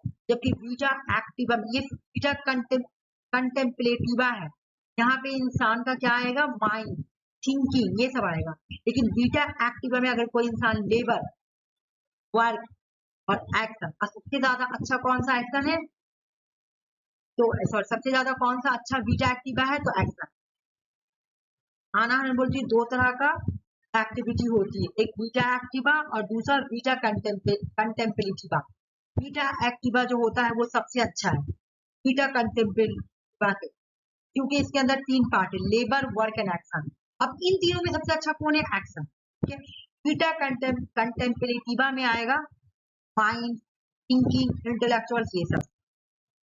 आना हरण जो है ना उन्होंने पावर के बारे में पढ़ा चुकी हूँ, है ना, पावर में नहीं पढ़ाऊंगी, पावर में पढ़ा चुकी है। क्या बोलते पावर क्या, कलेक्टिविटी, जब लोग आपस में मिलकर कुछ काम करें तो वो पावर है। पावर का कलेक्टिविटी डिफिनेशन किसने दिया है, आना हरण, जब साथ मिलकर हम कुछ कर रहे हैं तो वो पावर है। ठीक है। ऑन रेगुलेशंस में ये फ्रांस रेगुलेशंस को क्रिटिसाइज करते हैं और अमेरिका रेगुलेशन को सपोर्ट करते हैं। इचमेन एंड जेरूसलम जो है ना 1960 में ये बुक लिखी है। इचमेन एंड जेरूसलम में ये कॉन्सेप्ट देते हैं वैलिडिटी ऑफ वेल, मतलब यहाँ पे ये बोलते हैं कि जो नाजी गवर्नमेंट थी उसकी जो आर्मी थी हिटलर को, उसको बनाया था इचमैन। तो वो बोले जो इचमैन थे ना वो अपने आप को वैलिडिटी ऑफ वेल की तरह बना लिया था, अपना आप को बंद कर लिया था। हिटलर उसको जब कोई भी ऑर्डर दे रहा था ना तो वो लोग बिल्कुल भी थिंकिंग का यूज नहीं कर रहा था, थिंकिंग का यूज नहीं कर रहा था, अपना वीटा कंटेम्पलेटिवा को यूज नहीं कर रहा था और लोगों को मारते जा रहा था, अपना कोई भी लॉजिक यूज नहीं कर रहा था और लोगों को मारते जा रहा था। अगर वो लोग अपना वीटा कंटेम्पलेटिवा यानी थिंकिंग को यूज करते ना, दूसरा वाला मैं बोले दूसरा वाला एक्टिंग को, अगर जो इचमैन थे ना वो लोग अपना लॉजिक्स को यूज करते यानी वीटा एक्टिवा कंटेम्पलेटिवा को यूज करते ना, वीटा कंटेम्पलेटिवा सॉरी वीटा कंटेम्पलेटिवा को यूज करते यानी थिंकिंग को यूज करते, लॉजिक को यूज करते, तब उनको समझ में आता कि हिटलर जो भी करवा रहा है वो गलत है। जबकि उन्होंने इचमैन ने यूज नहीं किया और उन्होंने क्या किया, कॉन्सेप्ट उन्होंने वैनिटी ऑफ इविल किया, उन्होंने आंख बंद कर कर बुरे काम किए सिर्फ हिटलर के ऑर्डर पे।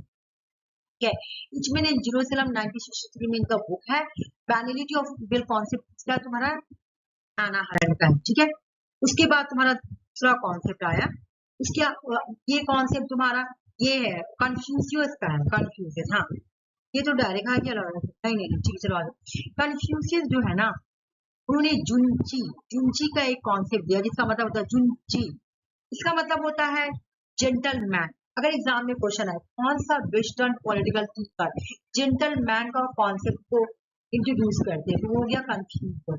कन्फ्यूशियस जो है ना जेंटलमैन को नोबल मैन भी बोलते हैं। कन्फ्यूशियस की जो फिलॉसफी है ना अकॉर्डिंग टू कन्फ्यूशियस जुनजी जी एक आइडियल फिगर है। जैसे प्लेटो कैसे बोलता है कि मेरे लिए एथेंस को मैं एक आइडियल स्टेट बनाना चाहता हूँ और उसमें रूल कौन करेगा तो फिलोसफर किंग।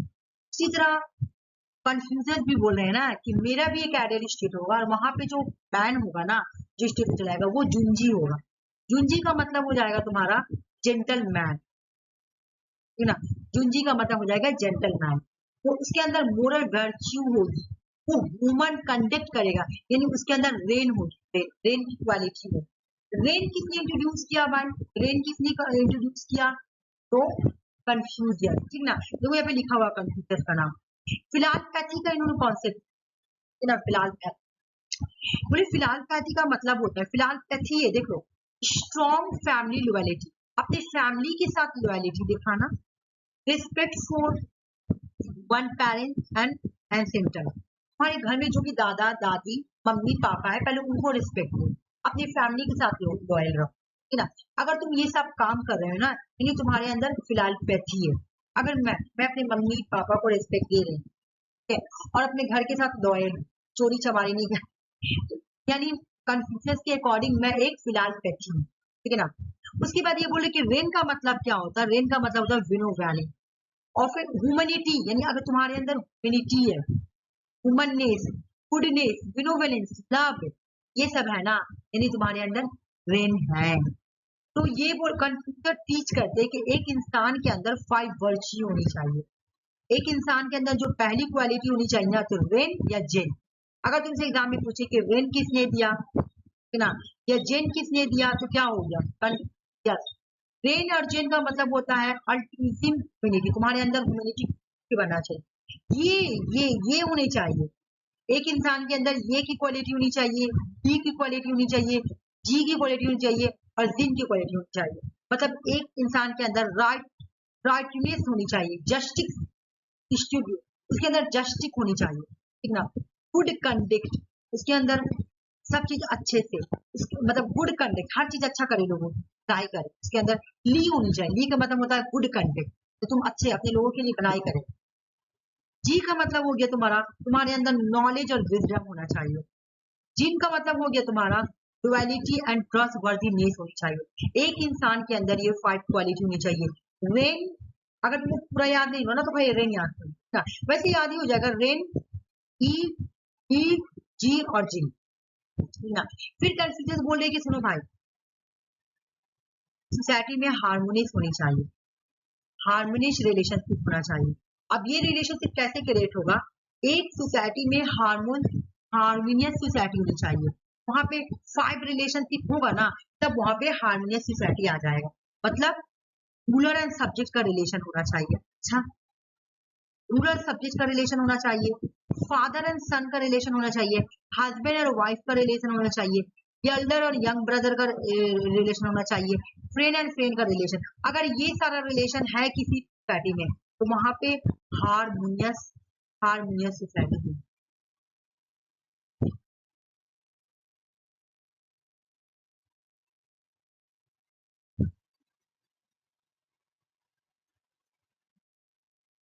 अब इनका बुक कुछ पढ़ लेते हैं, ठीक है। ये तुम लोगों को मैं याद करवा दूंगी, जो मतलब मैं तो पढ़ा रही हूँ, अभी कुछ कुछ याद हुआ होगा, फिर क्वेश्चन के थोड़ा थोड़ा याद करूंगी, फिर मैं क्वेश्चन भी पूछूंगी, ठीक है ना, ओरल टेस्ट लूंगी, ऐसे करके पूछूंगी, ठीक है। A hard of confusion tradition scriptures specially 5 classics, इनका जो ये है ना, इन्होंने 5 क्लासिक्स और 4 बुक, कन्फ्यूजन का जो ट्रेडिशन है ना, 5 क्लासिक बुक में लिखा गया, 5 क्लासिक और 4 बुक है। ये सब एग्जाम में आया हुआ प्रीवियस क्वेश्चन है, ठीक है ना। पहला इनका जो बुक है उनको बोला जाता है बुक ऑफ ओट्स या बुक ऑफ पोइट्री। देखो ओट्स का मतलब पोएम होता है, तो यहाँ बुक ऑफ पोइट्री बोलो या ओट्स बोलो, ठीक है ना। इनका जो 5 क्लासिक है ना, 5 क्लासिक बुक है ना, एक है book of oats, book of documents को बोलेंगे, बुक ऑफ हिस्ट्री भी बोल सकते, ठीक है ना। Book of change, book of rights, the spring and autumn annuls, ठीक है। उसके बाद तुम्हारा ये वाला देखो, 4 बुक के ये क्वेश्चन आया हुआ है, ये इंडिविजुअल आया। एनालिटिक्स किसने दिया, एग्जाम में क्वेश्चन आया हुआ था कि एनालिटिक्स किसने दिया, ठीक है, किसने दिया, क्लियर एग्जाम में आया था। ये कन्फ्यूशियस का है, ये कन्फ्यूशियस का है, ठीक है ना। तो इस एनालिटिक्स में क्या करता है, कन्फ्यूशियस टीचिंग कन्वर्सेशन, अपने स्टूडेंट के साथ बैठ के यहाँ पे कन्वर्सेशन करता है। एनालिटिक्स में एक तरह का डायलेक्ट टाइप का जो होता है ना, उसी तरह अपने स्टूडेंट को लेकर बैठकर कन्वर्सेशन कर रहा है एनालिटिक्स। ग्रेट लर्निंग, दूसरी बुक के नाम है ग्रेट लर्निंग, तीसरी बुक का नाम है doctrine of the mean, fourth का नाम है मैनिसियस यानी मैंजिगी। और ऐसे याद कर लो, पूरा नहीं याद करना। और यानी पोइट्री, डॉक्यूमेंट्स का मतलब हिस्ट्री होता है, change rites outcome and annals. उसके बाद analects, great learning, doctrine of mean and Mencius. John Rawls, अच्छा जॉन रॉल्स में पढ़ा चुकी है, ये बात तो सच है, लेकिन जो मैं उसमें नहीं पढ़ाई हूँ ना, यहाँ पे पढ़ाऊंगी, ठीक है। ये हम लोग वेस्टर्न पॉलिटिकल सीखते में पढ़े रहे ना। देखो जॉन रॉल्स ने एक बुक लिखा था, ए थ्योरी ऑफ जस्टिस 1971 में। इस बुक में बोलते हैं justice is the first virtue of good society. एक गुड सोसाइटी के लिए जस्टिस जो है ना, वो पहला वर्च्यू है, ठीक है। रॉल्स का जो जस्टिस है ना, वो फोकस करता है basic structure of society distribution social, बोला कि रॉल्स का जो जस्टिस है ना, वो फोकस करता है कि जो बेसिक स्ट्रक्चर है सोसाइटी को, वो कैसे डिस्ट्रीब्यूट करें, प्राइमरी गुड्स को कैसे distribute. Rawls related overlapping concept से और लैक्सिकल ऑर्डर से। जब मैं फुल पढ़ाई थी जो जॉन रॉल्स, तो वहां मैं ओवरलैपिंग का मतलब बताई थी और लैक्सिकल ऑर्डर का मतलब बताई। तो सिर्फ एक पढ़ना है कि जॉन रॉल्स जो है ना, ओवरलैपिंग कंसेप्ट से जुड़े हुए हैं और लैक्सिकल ऑर्डर से जुड़े हैं, ठीक है। मैं तुम लोगों को ना प्रीवियस क्वेश्चन नहीं, मैं ना एक बार मतलब अपना याद करने के लिए बनाई थी, जैसे मुझे याद नहीं होता था तो मैं क्या करती, अपना क्वेश्चन बनाती, जैसे कि जॉन रॉल्स किससे रिलेटेड है, जैसे अभी तुम लोग से कैसे मैं ओरल टेस्ट पूछती हूँ, तरह मैं क्या करूंगी, एक एक सिंगल का क्वेश्चन अपनी तरफ से बना के तुम लोगों को सिर्फ याद करने के लिए, तो तुम लोग को याद हुआ है कि नहीं, तुम लोग टिक करना सही कौन है, देखना तुम लोग कितना क्लास से पढ़ी हो, ठीक है ना। मैं इस तरह का क्वेश्चन सेंड कर दूंगी अपने से बना के, सिर्फ इसी से टॉपिक से बाहर नहीं रहेगा, ठीक है। Rawls are related to overlapping concept, मतलब वो ओवरलैपिंग कंसेप्ट से जुड़े हुए हैं और लैक्सिकल ऑर्डर से जुड़े हुए हैं। According to John Rawls, good is the not prior, देखो गुड पहले प्रायर नहीं है बल्कि right, good is not prior to right, rather determine by right, मतलब तुम्हारा क्या अच्छा होगा ये राइट तुम्हारा डिसाइड नहीं करेगी। Good is not prior, right से पहले गुड नहीं आएगा, पहले राइट आना चाहिए। Food is not prior to right. ये कौन डिटरमाइन करेगा? राइट। तो कहने का मतलब कि अगर तुम्हारा कुछ अच्छा हो रहा तो पहले अच्छा नहीं करो, पहले देखो उसका राइट क्या है वो देखो। तो रॉल इस तरह से डेंटोलॉजिकल अप्रोच को सपोर्ट करते हैं, ठीक ना। रॉल्स एक इगलिटेरियन थिंकर है और इनको रिवाइवल ऑफ पॉलिटिकल थ्योरी बोला जाता है। ये पॉजिटिव लिबरलिज्म से जुड़े हुए हैं या सोशल लिबरलिज्म, बहुत इंपॉर्टेंट क्वेश्चन है। जॉन रॉल्स पॉजिटिव लिबरलिज्म से, देख लो, और सोशल लिबरलिज्म भी है। पॉजिटिव लिबरलिज्म के जो भी थिंकर होंगे उसको सोशल लिबरलिज्म भी बोला जाएगा, ठीक ना। इन्होंने बोला कि सोसाइटी जो होगा ना वो कोऑपरेटिव वेंचर होगा थोड़ी म्यूचुअल एडवांटेज के लिए। ये भी एग्जाम में क्वेश्चन आया हुआ है, कौन बोलता है म्यूचुअल एडवांटेज के लिए कोऑपरेटिव वेंचर होंगे? John Rawls. ये बोलते हैं cooperative venture for a mutual advantage, ठीक है। मतलब इसका मतलब है कि सोसाइटी में जो भी बेनिफिट होगा ना वो लिस्ट एडवांटेज पीपल को होगा, खास तौर से जो सोसाइटी के लिस्ट एडवांटेज लोग हैं ना उसको फायदा होगा, ठीक है ना। पीपल रिवाइव, इनको रिवाइवल थ्योरी तो अभी पढ़ा दी ना, रिवाइवल थ्योरी पढ़ा था। ये मैं पढ़ा चुकी हूँ, तो ये मैं क्यों पढ़ाऊँ? जस्टिस तो पढ़ा चुकी है, बुक पढ़ते हैं, बुक पढ़ते हैं। इनका जो बुक है ना a theory of justice 1971, justice as a fairness, ये बुक 2 बार आया हुआ। पॉलिटिकल लिबरलिज्म बहुत इंपॉर्टेंट बुक है, सारा ही बुक इंपॉर्टेंट है। रॉल्स का तो हर बार बुक है, ठीक है ना।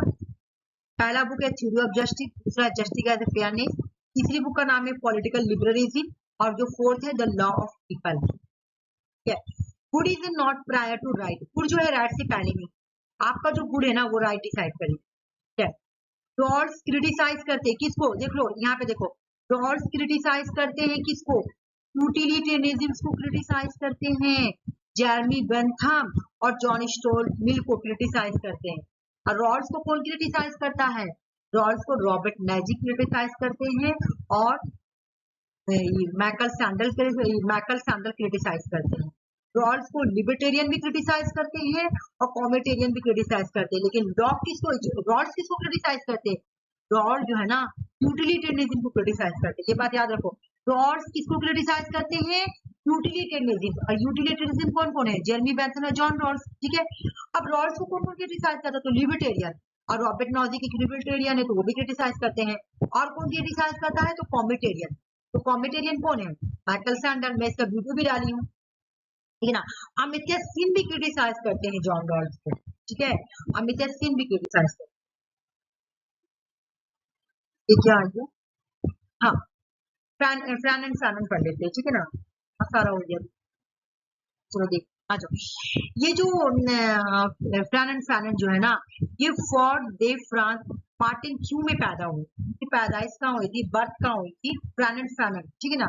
फ्रैन एंड फैनन की जो बर्थ हुई थी ना यहाँ पे लिखा हुआ फ्रैन एंड फैनन, मार्टिन क्यू में हुई थी 1943 में। जब वो 18 ईयर हो रही तो वो वर्ल्ड वार 2 में चले जाते हैं। मार्टिन क्यू ना वो फ्रांस की कॉलोनी थी, ठीक है ना। और उस वक्त तुम्हारा वर्ल्ड वार 2 चल रहा था, तो वर्ल्ड वार 2 में लड़ाई करने के लिए फ्रांस के साथ वो चले जाते। मार्टिन क्यू को 18 साल के एज में 1943 में 18 ईयर मतलब उनकी साल उस वक्त 18 साल थी। फैनन जो है मार्टिन क्यू को छोड़ देते और फ्री फ्रांस फोर्स ज्वाइन कर लेते हैं और लड़ाई करते हैं एक्सिस पावर के against during the second world war, ठीक है। वार खत्म हो गया, फिर वो स्टडी करने के लिए लियोन चले जाते हैं। कहाँ चले जाते हैं? After the war Fanon stay in France, France में वो स्टडी करते हैं, साइकियाट्रिस्ट की स्टडी और मेडिसिन की स्टडी करते हैं यूनिवर्सिटी ऑफ लियोन। फ्रांस में ही रह जाते हैं और फ्रांस में वो स्टडी करने लगते हैं। यहाँ पर काउंटर होता है रासिज्म, उनको यहाँ पे रासिज्म फेस करना पड़ता। वो एक ब्लैक थी, वो बहुत रासिज्म फेस करने में, ठीक है ना। तो फैनन ने जो स्टडी किया है ना उन्होंने किया है post colonial study. Post colonial studies क्या है कि कॉलोनियलिज्म से जाने के बाद लोगों पे क्या इफेक्ट पड़ा है, इन्होंने इस चीज का स्टडी, ठीक है ना। तो फैनन किससे जुड़े हुए हैं? पोस्ट कॉलोनियल स्टडी से जुड़े हुए हैं, ठीक है। इनकी बुक का नाम है black skin and white mark, ठीक है ना। इन्होंने बोला कि लोगों ने पता है जब कॉलोनियल जो है ना, कॉलोनियल वर्ल्ड है, जो फ्रांस कॉलोनी थी, उन्होंने कौन कॉलोनाइज कर दिया था? फ्रांस ने, ठीक ना। तो जो कॉलोनीज थी ना वो तो चले गए, लेकिन लोगों पे एक ऐसा इफेक्ट डाले कि लोगों ने पता क्या किया, ब्लैक स्किन पर व्हाइट मास्क पहन लिया। लोगों ने अपने मेन स्किन को छुपा लिया, कौन सी स्किन से? व्हाइट स्किन ना। तो ये जो है ना, इसका प्रीफेस किसने लिखा था? इसका प्रीफेस एग्जाम में आता है कि ब्लैक स्किन और व्हाइट मास्क का प्रीफेस किसने लिखा था? तो जेन पॉल सार्त्रे ने लिखा। और इन्होंने इसमें इस बात की स्टडी की है, explore the psychological effect of colonialism and racism on black people. इन्होंने बोला जो ब्लैक पीपल है ना, ब्लैक पीपल, जो कॉलोनियलिज्म है ना, उन्होंने ऐसा रेसिज्म किया ना कि ब्लैक पीपल पे ऐसा इफेक्ट पड़ा ना, साइकोलॉजिकल इफेक्ट पड़ा, उनका माइंड को ही चेंज कर दिया। लोगों ने अपने स्किन को छुपा दिया और उसके ऊपर व्हाइट मास्क लगा दिया, ठीक है।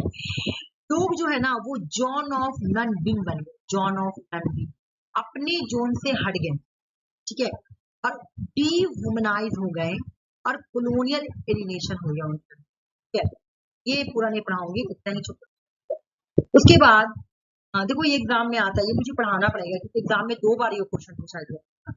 ब्लैक स्किन व्हाइट मार्क्स में 7 चैप्टर है। एग्जाम में आता है कि ब्लैक स्किन और व्हाइट मार्क्स ये कौन सा, जैसे ऐसे पूछ गया था the women of colour and white man, ये कौन सा चैप्टर में? एग्जाम में 2 बार क्वेश्चन आया हुआ है, पढ़ाना पड़ेगा। ब्लैक स्किन व्हाइट मार्क्स जो है ना, ये फैन बुक है। इस चैप्टर 1 में लिखा गया है नेग्रो एंड लैंग्वेज, चैप्टर 2 में लिखा गया है ये लैंग्वेज को लेकर, मैं बता रही हूँ पे, जैसे कि वो फ्रांस में रहते थे, ठीक है, तो उन्होंने देखा कि फ्रांस में जो तुम्हारा ब्लैक पीपल थे वो इंग्लिश लैंग्वेज यूज कर रहे हैं, तो उन्होंने देखा कि जर्मनी से जो लोग आ रहे थे तो अपना लैंग्वेज यूज कर रहे थे, है ना, और भी अदर कंट्री से जो लोग आ रहे थे तो अपना लैंग्वेज यूज कर रहे थे। सिर्फ ये लोग ही क्यों, हम लोग ही क्यों, ब्लैक पीपल ही क्यों अपने लैंग्वेज को छोड़ रहे हैं? क्यों क्यों क्यों हम लोग ही अपना लैंग्वेज को डिग्रेड कर रहे हैं? तो नेग्रो एंड लैंग्वेज पहले चैप्टर में इन्होंने लिखा। फिर इन्होंने लिखा women of the colour and white man, जो ब्लैक विमेन के कलर पे इतना, स्किन पे इतना, उनके माइंड पे इतना इफेक्ट पड़ा ना, जो ब्लैक विमेन है ना, कॉलोनियलिज्म के इफेक्ट पर उनके माइंड पे ऐसा पड़ा ना कि जो ब्लैक विमेन है ना वो व्हाइट मैन से शादी करना चाहती।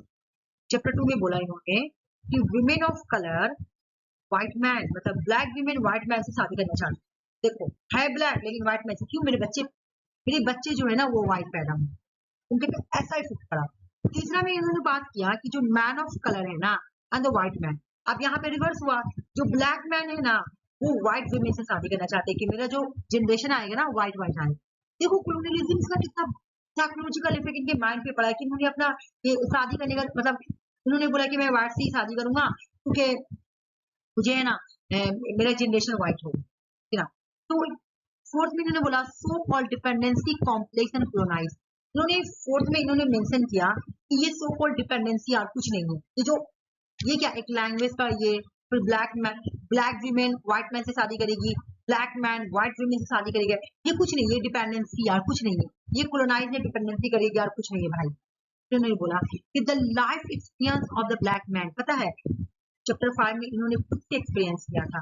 इनको एक बच्चा देख के रोने लगा था, तो देखो वहां पे एक ब्लैक मैन बैठा हुआ है और बच्चा लोग इनके साथ रासिज्म मतलब और फिर लोगों ने भी इनके साथ बहुत ज्यादा रासिज्म किया था। तो इन्होंने अपना खुद का एक्सपीरियंस को ये किया कि मैं कैसे ब्लैक मैन को एक्सपीरियंस करना पड़ता है। फिर ब्लैक मैन एंड साइकोपैथोलॉजी, उन्होंने इसमें ब्लैक मैन और साइकोपैथोलॉजी के बारे में बताया कि कैसे ब्लैक मैन को अपने माइंड को चेंज करना है, उसके बाद मतलब कैसे माइंड को चेंज करना है, कैसे साइकोपैथोलॉजी, कैसे इंसान को अपने, हम लोग क्या हो गया, हम लोग डिपेंड बन गए, डिपेंडेंसी आ गया हमारे अंदर, ठीक है। और फिर उन्होंने अपना एक्सपीरियंस बताया। चैप्टर 6 में इन्होंने बताया साइकोपैथोलॉजी के बारे में, और चैप्टर 7 में बोला कि ब्लैक मैन को खुद को रिकॉग्नाइज करना चाहिए, हो गया। 1953 में ये साइकियाट्रिस्ट की पढ़ाई करने, सॉरी ये हेड ऑफ 1953 में ये कहाँ जाते हैं, देखो फ्रैन एंड फैन जो ना अल्जीरिया जाते हैं। एग्जाम में क्वेश्चन आया हुआ था कि वो अल्जीरिया कब जाते थे, 1953 में, है ना। 1953 जब वो अल्जीरिया जाते हैं तो उनको साइकियाट्रिक डिपार्टमेंट का हेड बनाया जाता है, बिल्डा जॉनविला हॉस्पिटल अल्जीरिया में। वहां भी जाते हैं ना तो अल्जीरिया में वार होता है, अल्जीरिया को भी क्या करता, फ्रांस के कॉलोनी ने उसको अपने अंदर रखे थे, फ्रांस ने उसको कोलोनाइज बना के रखा था अल्जीरिया को। तो वहां पे 1954 से 1962 में वहां पे अल्जीरिया वार होता है, अल्जीरिया वार ऑफ इंडिपेंडेंस होता है, ठीक है ना। तो 1950 में the Algeria war of independence erupted led by front the liberation national FNL against France colony rule. मतलब 1954 में ये जो फ्रांस दे लिबरेशन नेशनल जो था ना FNL, इन्होंने फ्रांस कॉलोनी के अगेंस्ट वार को स्टार्ट किया, ठीक है। तो फैनन ने देखा कि जो अल्जीरिया के लोग हैं ना, उनके साथ बहुत ही ब्रुटल, उनके साथ बहुत ही खराब तरीके से मारा जा रहा है, उन लोगों के साथ बहुत ही गलत तरीके से फ्रांस सोल्जर जो है ना उन लोगों को मार रहे हैं, ठीक ना। Psychologically distress of France soldier and officer participate in torture as well trauma suffer by Algeria torture victim. तो देख रहे अल्जीरिया की जो पीपल जो थी ना, सब बहुत खराब तरीके से ब्रुटल बिहेव किया जा रहा था, किसके थ्रू, फ्रांस सोल्जर के थ्रू, ठीक है ना।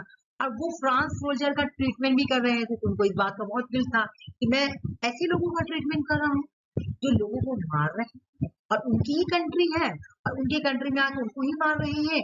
उसके बाद इन्होंने क्या किया, 1956 में रिजाइन दे, कहाँ से, अस्पताल अपने ये से सेक्रेटरी डिपार्टमेंट में जो हेड थे ना वहां से छोड़ दिया और जाके ज्वाइन कर लेते हैं फ्रांस दे लिबरेशन नेशनल, ठीक है ना। 1960 में फैनन जो है वो was by Algeria joined, वो एम्बेसडर बन जाते हैं। यहाँ पे ऐसे 1960 में वो अल्जीरिया में एम्बेसडर बन जाते हैं, उनको घाना, मतलब वो घाना भेजा जाता है, घाना भेजा जाता है, सॉरी 1960 में फैनन जो है उनको जो है ना अल्जीरिया के लोगों की तरह से उनको घाना का एम्बेसडर बनाया जाता है। एम्बेसडर मतलब क्या, जो दूसरे कंट्री जाए। तो अल्जीरिया के लोगों ने उनको घाना भेजा कि आप घाना जाइए और वहां लोगों को बताइए कि किस तरह से यहाँ पे फ्रांस ने लोगों को मारा, अपने लोगों यहाँ का सारा हाल बताइए, फ्रांस के लोगों ने, मतलब सब आप बात को फैलाइए हर जगह, ठीक है ना। तो अल्जीरिया पीपल यहाँ पे अप्लाई होगा, ठीक, अपॉइंटमेंट होगा, अपॉइंटमेंट, हाँ अपॉइंटमेंट बाय अल्जीरिया पीपल, हाँ फैनन को यहाँ पे अल्जीरिया के लोगों ने अपॉइंट किया था एम्बेसडर, ठीक है, घाना के लिए होने की है। 1961 में इनका डेथ हो गया, 1961 में डेथ कर गया। अब इनका बुक पढ़ लेते हैं, इनका कौन कौन सा बुक है। डाइंग कोलोनियलिज्म 1959, इस बुक में इन्होंने अल्जीरिया पीपल के बारे में क्या कि फ्रांस ने डिस्क्राइब किया इस बुक में, डाइंग कोलोनियलिज्म में, कि Algeria people transform their society to become revolutionary force. Revolutionary force से कैसे वो जीत गई थी और जीतने के बाद भी उनके साथ कितना ब्रूटल बिहेव किया गया था, ये सब उन्होंने बताया था। ये बुक, ये वाला प्रीवियस ईयर क्वेश्चन है, ठीक है, रिपीट वाला। रिच्ड ऑफ द अर्थ, ये 1961 की बुक। इस बुक का प्रीफेस किसने लिखा था, जेन पॉल सार्त्रे ने, ठीक है ना। इस बुक में इसका थीम क्या है, इस बुक में ये कॉलोनियल वार और मेंटल इलनेस के बारे में बताते हैं कि जब वार होता तो इंसान कैसे मेंटल बीमारी हो जाता है, वार जो है ना एक मेंटल डिजीज बन जाता है। इसमें बताते हैं वो कि जब वार होता है ना तो इंसान साइकोलॉजिकली मेंटल डिजीज बन जाता है, मेंटली बीमारी हो जाता है, ठीक है। उसके बाद हाँ, उसके बाद डिस्कोर्स ऑफ द नेग्रीट्यूड, ये नेग्रीट्यूड से जुड़े हुए हैं कौन, फैनन। नेग्रीट्यूड का मतलब होता है जो रासिज्म के अगेंस्ट कोई मूवमेंट वगैरह स्टार्ट करे, तो ये डिकोलोनाइजेशन से जुड़े हुए हैं, ये रैसिकल एक्सप्लॉयटेशन से जुड़े हुए हैं, के साथ भी हुआ था रासिज्म। उसके बाद इनकी बुक के बारे में पढ़ लेते हैं। Black skin white mask 19, a dying colonialism 1990 है। रिच्ड ऑफ द अर्थ जो है 1961, लेकिन इसका प्रीफेस किसने लिखा, जेन पॉल सार्त्रे। और ब्लैक स्किन और व्हाइट मास्क का भी प्रीफेस किसने लिखा, जेन पॉल सार्त्रे ने। उसके बाद two wars in America regulation 1964 की बुक है। एलिनेशन एंड फ्रीडम 1961 की। 1956 में become the editor for newspaper, ये एक न्यूज़पेपर लिखते हैं 1956 में, मुजाहिदीन, EL मुजाहिदीन, ठीक है, ट्यूनिस में इसे पब्लिश करते हैं।